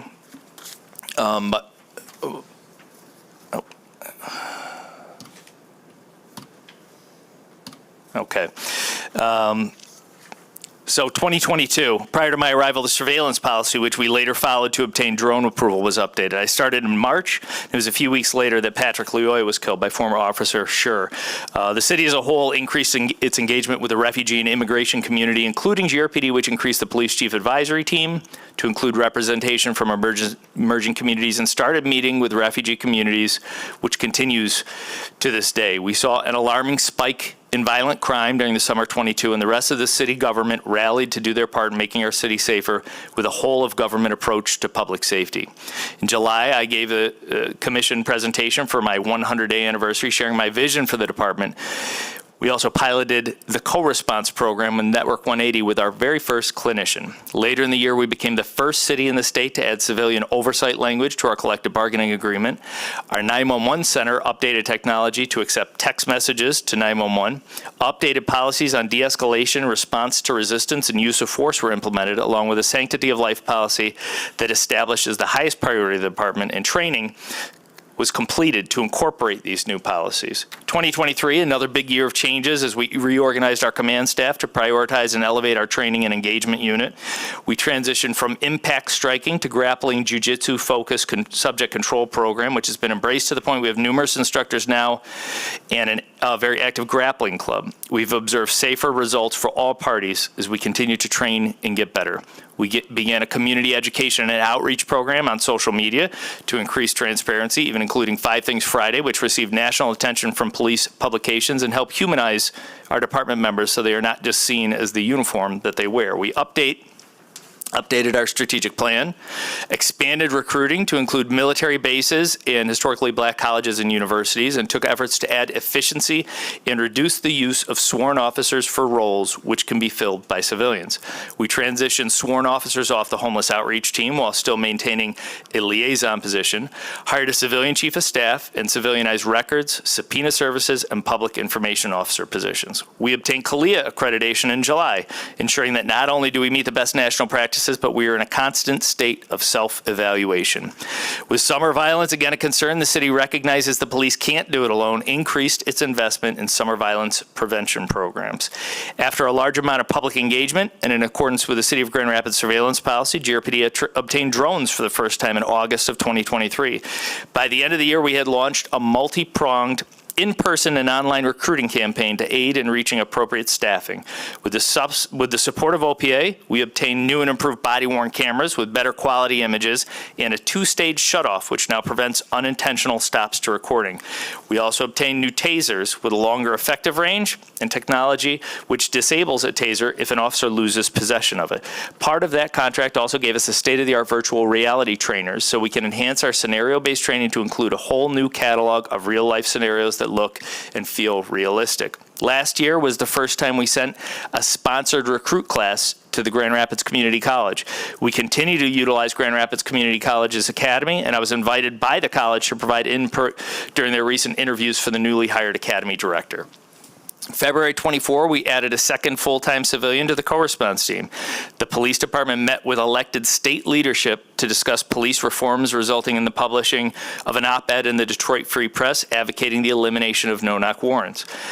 To further both transparency and recruiting efforts, Investigation Discovery began filming a docuseries for 100 days starting in May of last year. We activated our new crime stat dashboard in June. We were the first agency authorized to utilize the crisis stabilization unit as they got up and running in their first 6 months. We continue to utilize this vital part of the Behavioral Health Crisis Center to provide those in crisis a near immediate path to services and better outcomes. Speaking of better outcomes, we added a third full-time clinician to our co-response team to begin coverage of night shifts. One thing I say in my swearing-in speech for all our new hires is that we don't hire people because of their resume filled with criminal justice experience. We know we have top-notch training. We can train to elevate our recruits' skills and police procedure so long as they have excellent character. That's why we revamped our psychological screening process to screen for propensity of violence and screening for bias. We've kept the progress going full speed this year with the help of the commission, adding the position of victim service manager to expand the team and services for the vulnerable, especially to support services for those affected by domestic violence. In April, the team held its first community session on healing from trauma and crime victims' rights. We've added efficiency to our use of force tracking with new software, transitioned to a better, less lethal tools, and I marked my 3-year anniversary, which went by so quickly. Finally, we just renewed our contract with Network 180 to ensure the continuation of our awesome co-response team. Looking ahead, we are working with the law department and OPA to make sure we have the right legal and policy priorities in the city. We are planning on the return of a new and improved community officer program and a department which 25 years ago had 400 officers. We've been doing more with less and improving efficiency, but from a low of 261 when I got here, we are growing to meet our growing city's needs. And we are always seeking opportunities for engagement. We'll be taking part in the next commission night out focused on public safety. And now with that, I'm happy to take any questions for myself or the large team assembled here. Commissioner Kilgore. Yeah, thank you so much, Chief, for these updates. And the timeline, it was very nice to see these. And the timeline, you all, when was the addition of the LGBTQ plus liaison? We celebrated that last month for Pride Month. So that was before my arrival, and then Mallory took over from the lieutenant who just retired, Maureen, retired, a month ago, 2 months ago? 2019 we began, and Mallory just took over 2 months ago. I think at the beginning of June even. Yeah, for Pride Month. Yeah, I think that'd be great to add in this timeline. I think we should add it. And can you give the public and myself an example of what that work looks like for the LGBT? Yeah, reaching it. Well, man, I should have invited Mallory. Like, who should I invite? I didn't want the whole police department because we still got to do the police work out in the city, but I should have invited Mallory too. So. Is individual specifically to reach out to organizations and groups, but also importantly, we have a significant group of LGBTQ plus employees within the police department, and so it's peer support too. We want to be a welcoming organization, but I am not best positioned to say what makes individuals that are different from me welcome. So that's one of Mallory's, just as important as reaching out to those outside groups. And then I'd say 2020 and then 2022 is difficult for us. We got sort of uninvited to a lot of things from various organizations, and the Pride Center being one. They sort of cut off ties with us, but building those relationships back whenever we can get them. So there's a lot of work to be done there, and Mallory's the right person for it. Yeah, thank you. Yeah. Commissioner Salsi. Thank you, Chief. Thanks for this overview. I think, I was one of the people that was here in 2022, and I remember the interview process, and, I just appreciate the number one thing I think I hear from you, or I hear about you, is that you are everywhere, and that you try to go into different spaces and connect with people, that people might see you at the grocery store and you talk to them. So I think that is appreciated. I think leadership is oftentimes modeling. Yes, you could be command and control, but modeling sort of behavior and things like that. I want to say thank you to DC Trigg for also being part of our Safe Task Force. And I know the department works with a variety of those winners that have, grassroots ideas about how to stop particularly gun violence in their communities. So that's appreciated, and working in part with our prosecutor's office and other community partners, including OPA. So thank you for that. I wanted to bring up another item that I didn't see on the timeline, which I think was another significant moment for this history, was around our public safety ordinances. And I think we started talking about those in 2022, but then we approved those in 2023. I think that, again, was a time we were experiencing a number of calls. A lot of times we would get calls into our offices about trespassing concerns, and then business owners getting frustrated because if the person wasn't there, they couldn't move. We don't need to go into all the steps, but, I think that was a collective time. I know Deputy City Attorney and our City Attorney worked, again, to how could we refine the language? And I think that, we ended up sort of in the middle, but I know we were really trying to make sure we're not putting so much on the police department so that we could build some more relationships, but again, connecting people to like the bins at Mel Trotter, connecting to other things like the co-response model. So I just wanted to highlight that because I know during that time there was also a lot of information and the execution of that. I know Ms. Behrens, you worked on that too. So I just want to highlight that. Like you said, sometimes it's not always thought of. For me, the number one thing that sticks out to me is the civilianization work. So when I was running for office, that was a big discussion point, and I think we weren't at the point where we are now. So I want to thank the department for that work. It certainly helped on our FOIA appeals board, and just that FOIA appeals process has gotten greatly reduced. And so when we connect in that way, okay, I want to say two more things. And then obviously the support on the domestic violence pieces, recognizing what does it look like for victims, but also what does it look like for the family as a whole. And I know like Puertas Abiertas and some of our partners are also trying to do more of that work of how does a family come back together, even with a family member being the perpetrator and, mom or whoever might be, how do they try to have some reconciliation, which is very hard. So I want to say thank you for that. I know that was a commitment many of us had on that. And then just personally, I just want to say thank you just for you and the department and for some people who aren't here anymore on some of the worst days of my life, hearing that my cousin died. DC Reifenberg called me to tell me that, and when my husband was assaulted. And I think that is this comment that you have at the beginning, about heroic and harmful. I think that I've been on the side, I think I've told the story where I was accused of a crime when I was very young, and it was very scary, and, it all worked out in the end. There's not an envelope sealed in my commission file that says, because I wasn't convicted of a crime, but I could have been if I didn't have access to an attorney.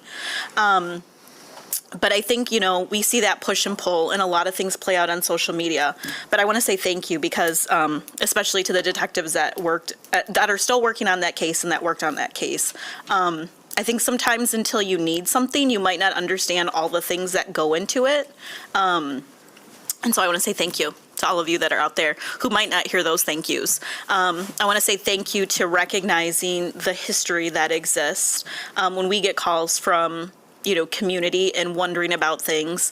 I think most of us have had that opportunity to go through the jujitsu practices. Some of us better than others.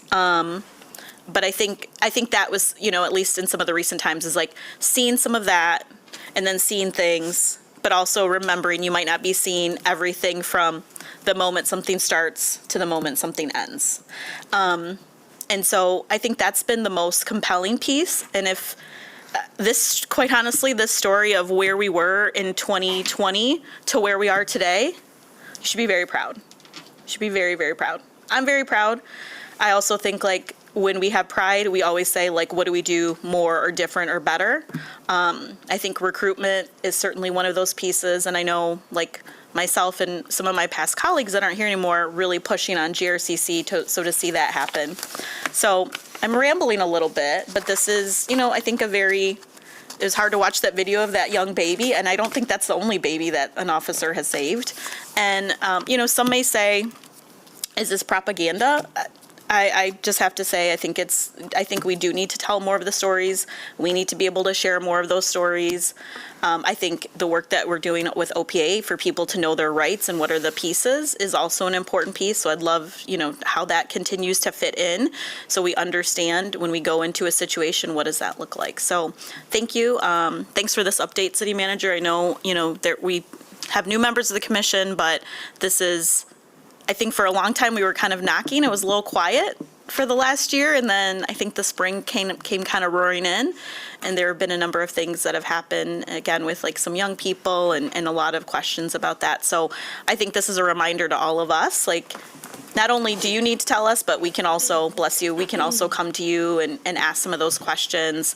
I know in the past we've done, you know, a tour of our different service areas, and that was really beneficial. We were able to see kind of what that looked like, from nuisance pieces to speeding to, you know, violent crime. So I hope we can engage in that too in the future. Thank you. Any other comments? Commissioner Knight? Commissioner Sassy summed a whole lot of it up for us. But thank you for this. I'm very grateful for this. I know I've had some conversations with some people as of recent, and just, you know, everybody, if there's one thing wrong, everybody gets looked at the same way, right? And we have to be very careful on how we put everybody in a certain box. I, for one, have seen the changes in our leadership over a number of years, and am very grateful for the things that have changed in our community right now. Is everything perfect? No, nothing's always perfect, but I think we're all trying to do a good job, and I think sometimes we forget the career choices that people make. And with those career choices, there's always hard pieces to those. It's never a perfect thing, but you all have stepped into a space where you're always going to face adversity, like all the time. Even in the midst of helping and saving a life, your day wakes up and you deal with adversity. That's what it is. And I think sometimes people forget or don't even understand what that particular job looks like, because we all have different skill sets and spaces that we are gifted or called to. And with those callings, we have to accept the things that go along with it. I had the opportunity to bring a number of little black and brown girls down to the station a couple weeks ago to see what a career or a future could look like for them, and to see the other side of it and meet people and see their humanity. And it was really interesting that one of the young girls in that day wrote in her journal that her goal for that day was to get 5 hugs from 5 police officers. And she made that her goal, and they made that happen for her. But for them to see that they're just regular people. That's just the uniform that they put on for the day, and that's the role that they have to play.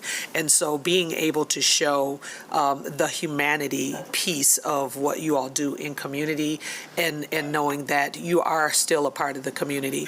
And I appreciate the people who accept my text messages every time something happens, because when I started in this position, I remember someone saying to me, "There's always another side." Right? There she is.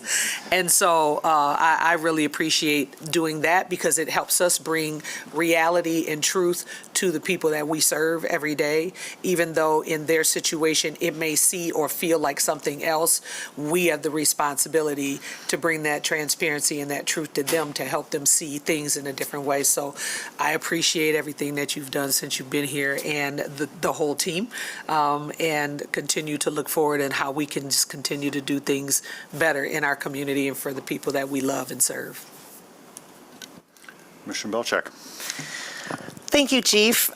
Really appreciate your work and everyone on the officers here and elsewhere. My question, if you could talk about it a little bit, is how cultural competency is incorporated into your training, and or areas you might see that being more appropriate to grow in. That's a good question. Is that too tricky for you, Al? You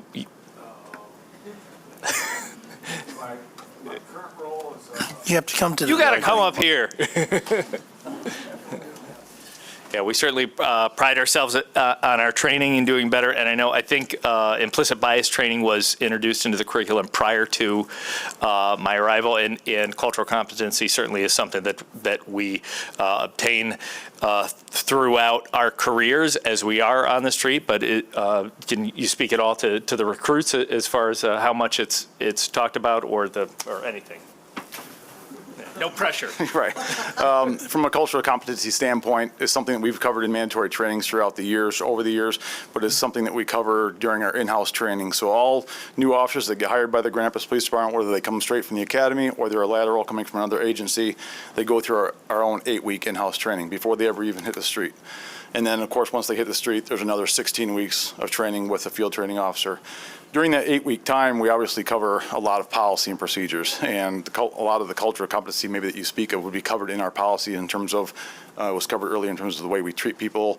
It's covered right in our policy and our use of force policy, and in terms of also ethics training. So we have ethics training instructors that come in, speak to them about how we treat people, how, regardless of race, religion, color, anything like that, everybody is the same, correct? And then when we get into our role plays, we have, all of our training is very scenario based, and so oftentimes we'll use different role players, different instructors from the department who are different races, different ethnicities, and throw some of those scenarios in to put the recruits into a situation where they're dealing with somebody who maybe they're not, they come from an area, background where they're not used to dealing with somebody from that race or whatever.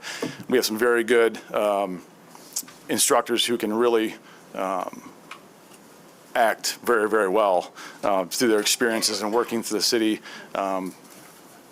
You name it, use your imagination. Any kind of scenario you can think of, we throw at these recruits. So we do focus on that a lot. We go out, we give them tours around the city while they're still during the in-house time, showing them the various portions of the city. We go through all the different wards, pointing out different locations, different hot spots, and talking about all of that kind of thing. So in terms of ongoing training, that's kind of built into all of our training all the time because we're so scenario-based in all of our training for the whole department. This year, we are up to 11 mandatory trainings for the entire department, so almost one mandatory training a month that everybody in the entire agency has to go through. So we are training nonstop, and that's aside from, in addition to, the 3 recruit classes that we run a year, which are, again, 8 weeks at a time, plus their field training process. Thank you for that. Appreciate you. Commissioner Robbins. I just say I'd love to take credit for the training culture, but I inherited a great training culture. Obviously, we've improved the training, but when I started, I moved from Brooklyn to Chicago when I first started as a police officer, and I left the academic world where I was in school for 7 years, and my first full-time assignment in Chicago was the Robert Taylor homes on the south side, and there was no cultural competency training that I went through that prepared me for this world that I was not a part of out on the East Coast. It was something I didn't know existed in the United States, and I just learned by doing and by being a part of it. But so recognizing that and being very intentional about it is something that I'm very impressed that I inherited and that we built on. Thanks. Commissioner Robbins. Yeah, thanks, Mayor. Just super quick, I echo all the sentiments that were relayed by my colleagues here. I'll put it on the record. The first time I almost teared up on the dais was hearing about 5 little girls getting hugs from police officers, so that was great. Just one other thing, too, in case you wanted to give a plug. I know at Public Safety we have an update on the community-informed training piece as well by OPA. So I know many of these people won't be there at that, but just wanted to see if there was any quick plug you wanted to give or just kind of a teaser leading up to that meeting, too. Well, I don't want to steal Brandon's thunder, but the whole idea of community-informed training is, a city's entitled to be policed how the city wants to be policed, and it's entitled to have its police officers trained in what's important to the city. So we've had, or I'll just give the one example, a group advocating for the deaf and hard of hearing community said, hey, we think that you guys can do better both policy and training, and invited them in, and through OPA's help, they put it together, and we have a brand new policy that was written by the deaf and hard of hearing community, which now we train to our police officers to. So that expands to anybody else. I know Brandon has a process in place. I won't speak to it, but if the city wants us to learn something, we want the community to inform our training. Yep. Yeah, that's great. Thanks. I know we've had some comments about opportunities for more public input on what types of trainings are provided, and so I know it's a resource. Someone, I think, even in the slide deck, there was a quote saying, "I wish more people knew about this opportunity to come participate." So just figured that was worth mentioning as well too, just since it's front of mind for a lot of people. Thanks. Thank you, Commissioner. Commissioner Perdue. Thanks, Mayor. Thank you, Chief, and leadership for being here. Thank you for the update. Really appreciate how you framed it and really appreciate the overview of all the deliberate actions that have been taken to improve how we service and show up in community. So kudos to you all in that way. I am, amongst all of the items that you highlighted for progress, when I came into commission, the changes in oversight and being the first city in the state to have oversight embedded into our contracts, I thought was such a huge win that we didn't spend enough time celebrating and getting the word out for. Not that that's individuals that enter their courtroom. So the relationship building has been important for better outcomes for everybody. Yeah, I serve on the 61st District Court Liaison Committee with the City Commission and judges and the court administrator, and definitely have benefited from those conversations as well. Just want to, as I think about, you talked about what looking ahead, there's one thing that you didn't mention that I hope that I think we are thinking about, that I hope we can say explicitly, is just that the crisis in emergency response that is non-police, particularly for those behavioral health costs. I know we talked about that a little bit in the last time you came here, and Network 180 was with you, but I just want to underscore, especially as our city grows and as public safety becomes more and more complex and nuanced, I think there's an opportunity for us to investigate and ramp up efforts in that way, and for you all up to do things that are more in the square wheelhouse of your training and your service. Last question for you. You did say looking ahead, you were looking at legal and policy priorities. I'm curious if you know, in relationship to the department, how many of your leaders live in the city, or how many of the folks in the department as a whole live in the city, and do you have any plans of making that a priority of trying to make sure that folks live, play, work, like spend time not on the clock in the city and community with residents? Well, the leaders in here, I don't know how many live in the city, but they might as well live in the city for the amount of time that I force them to spend at work.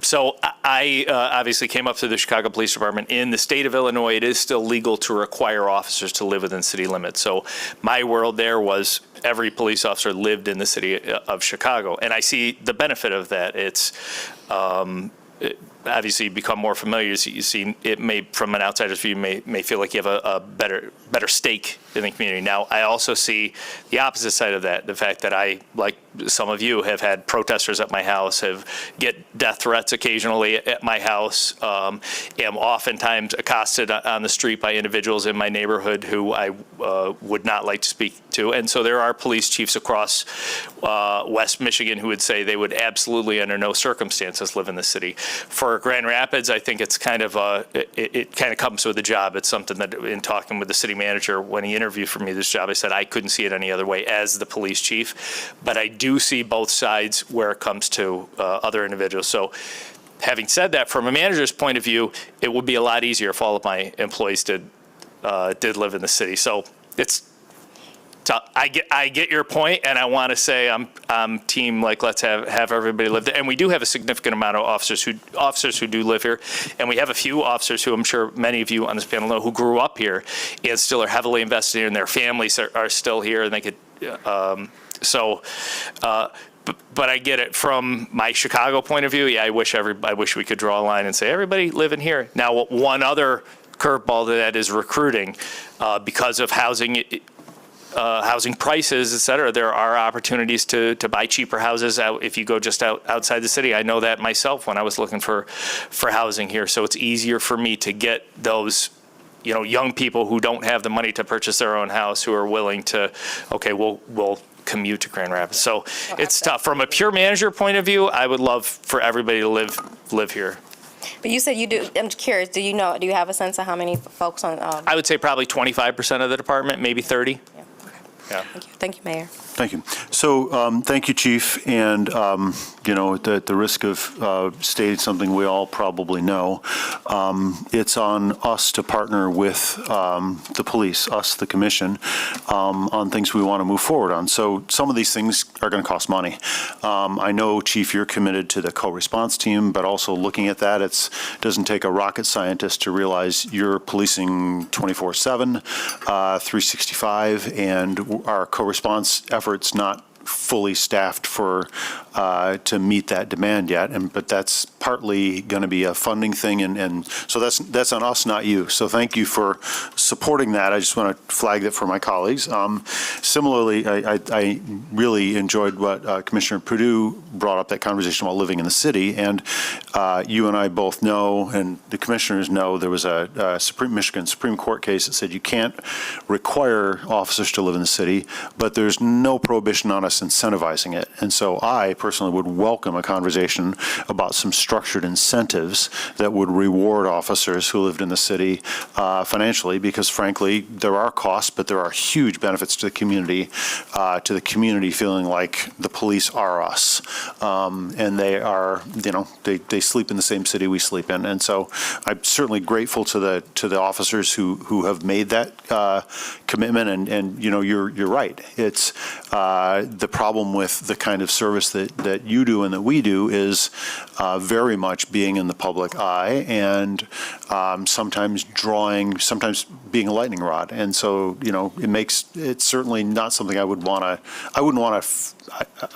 in other words, I'm fine with the state of the law, but I certainly would like to explore leaning into rewarding the officers who do make a choice to live in the city in some fashion. And that can be a long-range discussion. And of course, everything takes, if we're talking about incentives, we're talking about money, and then we're talking about a budget, and we don't want to make our city managers' head explode. But I do want to have that conversation, because I think that, I personally think that sleeping in the city limits has got obvious benefits for everybody who lives in the city. So our officers who are, the officers I know who live in the city, like, people on their block know that they're there. They know, I was always happy when Officer Tully used to stop by and visit his mom across the street from me, because he was on my block then. He's left the department since. But, so I would welcome that conversation. The other point I wanted to make briefly is we talk about you mentioned briefly the macro large decline in staffing since the Great Recession. And if we look at comparable cities, I think that Lansing's number of officers, for example, is they have a higher number of officers to population. Their ratio is higher than ours. If you look at other states, staffing levels are much higher. I know Ohio has substantially more officers per population level. And I think that's an important conversation to have when we're talking about what good things can we do in the future. So you mentioned briefly, and I'd love to have you talk a little more about community policing. And you didn't exactly use that term, but the intuition is if we have officers who are able to be out and really granularly engaging in the community before crises, they're going to be better equipped and have more tools and have just a bigger basket of options when there is a crisis in a neighborhood, if they really know that neighborhood. And if there are needs, they're going to be in a better position to hear them. So I know that's something we've talked about, and it's a value of yours, but if we strip our police force down to the point where it's, a bare minimum of staffing, you're going to be responding to 911 calls, and you're going to be doing triage. And I always say it's a little bit like having a hospital and deciding to only have an emergency room. You could do that, but you're not going to get great results medically. So I do want to point out that our commitment to increasing staffing levels is going to be part of how we are going to get to community policing. But if you could talk about that a little bit. Yeah, I guess it's all about relationships, and if the community, All right, so I mentioned lowest staffing at 261. I mentioned in the PowerPoint about how we used to have 4 officers assigned full-time to the homeless outreach team. We had to remove those officers just simply to respond to 911 calls because we saw the time people were calling 911 and it was taking 15 minutes for officers to respond. The same with our footprint at the Boys and Girls Club. I'm still president of the board of the Boys and Girls Club. We love to support them, but we had 3 full-time officers assigned there. We had to pull those back as well just to answer those calls. But do see the value in the community officers who can build those relationships and have, an ounce of prevention is whatever that saying is, to be able to make those connections face to face in the community. The community officers of past have had, the community has had their direct phone number, and if they can get a heads up that there's this issue that's brewing, if we can address it before it becomes a problem, if we can maintain, make those personal connections with individuals so that when there's a crisis, something blowing up that gets out in the community, hey, this is a problem, they can say, well, I know Eric Winstrom, he's our community officer, let me get his perspective, let me talk to him. So it just pays off a ton of benefits. It's just a question of, do we have the capacity to have them? And I think we're just about there. Our staffing projections, I think, come October, it puts us, we could be over the 300 mark. Come February, we could be well over the 300 mark, which is good because come April or May, whenever the amphitheater opens, is the real panic button of, are we going to be able to do the job, just the basic job? And I think this has been the biggest challenge that I've had the entire time I've been here is the recruiting and the staffing, and we've gone 180 degrees. We're hitting our marks, and we're in a position, and with the commission support, I would love to be able to add 5 or 10 community officers as early as this fall. Thank you, Chief. Thank you for the presentation and for all of your engagement. Mayor, just want to clarify, since we have all the officers that are here today in the discussions about incentives, those we do have already incentives for all of our city employees to live in the city in terms of closing costs, housing assistance. So happy to look at that. But I think you made a lot of people smile. We are currently in negotiations now, so any of those conversations should take place at the table, as well as any conversations about staffing will be part of the budget process.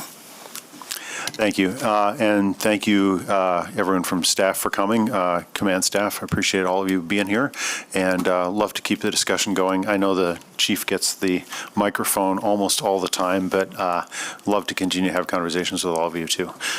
So if I could, I think that moves us to, I would like to request that we move into a closed session as quickly as we can so that we can come back out and finish our public business. Could I have a motion? So moved. Support. Okay, City Clerk, if you could call the roll. Commissioner Kilgore? Oh, I'm sorry, I have to say why. I request that we move into closed session for purposes of discussing collective bargaining and receiving a legal opinion from our city attorney. Commissioner Kilgore? Yes. Commissioner Knight? Yes. Commissioner Robbins? Yes. Commissioner Isasi? Yes. Commissioner Purdue? Yes. Commissioner Belcheck? Yes. Mayor LaGrand? Yes, and that will be down in the city attorney's offices. Just go in We'll go. 901. Okay, we're going around the corner to 901. We're gonna come back in. Yep. We're coming back in to vote immediately after on those 2 items. Okay.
respect for the people who are here waiting for us to take action on number 2 and 3, we're going to go back and finish our closed session after this, and I don't believe that will take a separate vote since we already voted to go out into closed session for 2 purposes.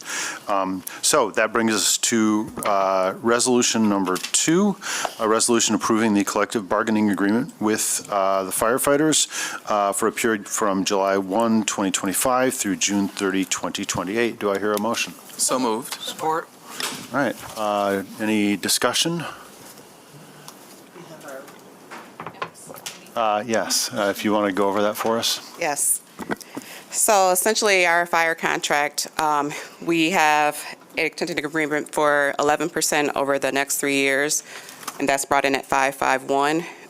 And then with that also, we have the work week effective in January of 2028 to be reduced from the current 52.88 hours down to 50.4 of a work week. In addition, we have voted to essentially raise the retiree healthcare savings account contributions, increase that by 500 to bring it to a total of $2,750 annually for the firefighters union. Great. So obviously, thanks to our bargaining team for this. My understanding is the union has voted to agree to this in principle. Correct. And so we're ready to close negotiations at this point. So thanks to the chief and all of his team for engaging in what was, I think, a very productive and anyway, I haven't voted yet, but thank you for the work. Any other comments? Otherwise, I'll call for a vote. Do we need an individual vote on this or voice vote? Okay. Voice vote's okay. Okay, then I will call for a vote. All in favor, say aye. Aye. All opposed? Motion passes.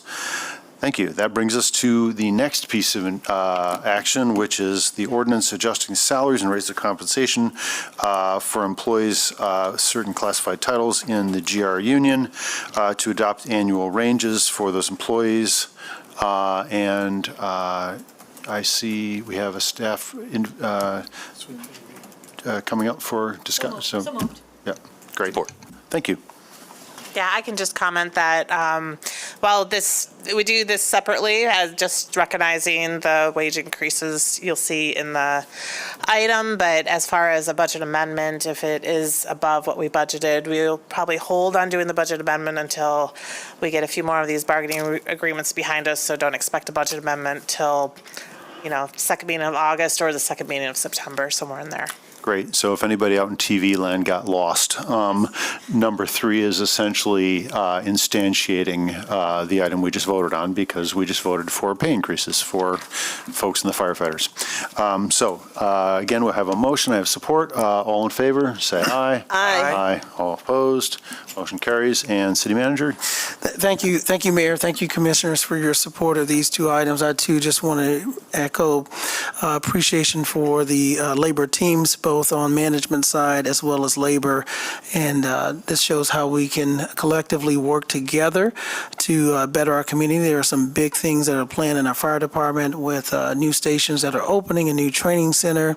And with the growth of our city, it's essential to have this component of public safety supported, and I appreciate the collaboration that we've had with labor, not only in this contract. I see our both president, vice presidents here. Appreciate your leadership, but also in helping us with capital projects and advocating for funding for the city of Grand Rapids. So I really appreciate the work.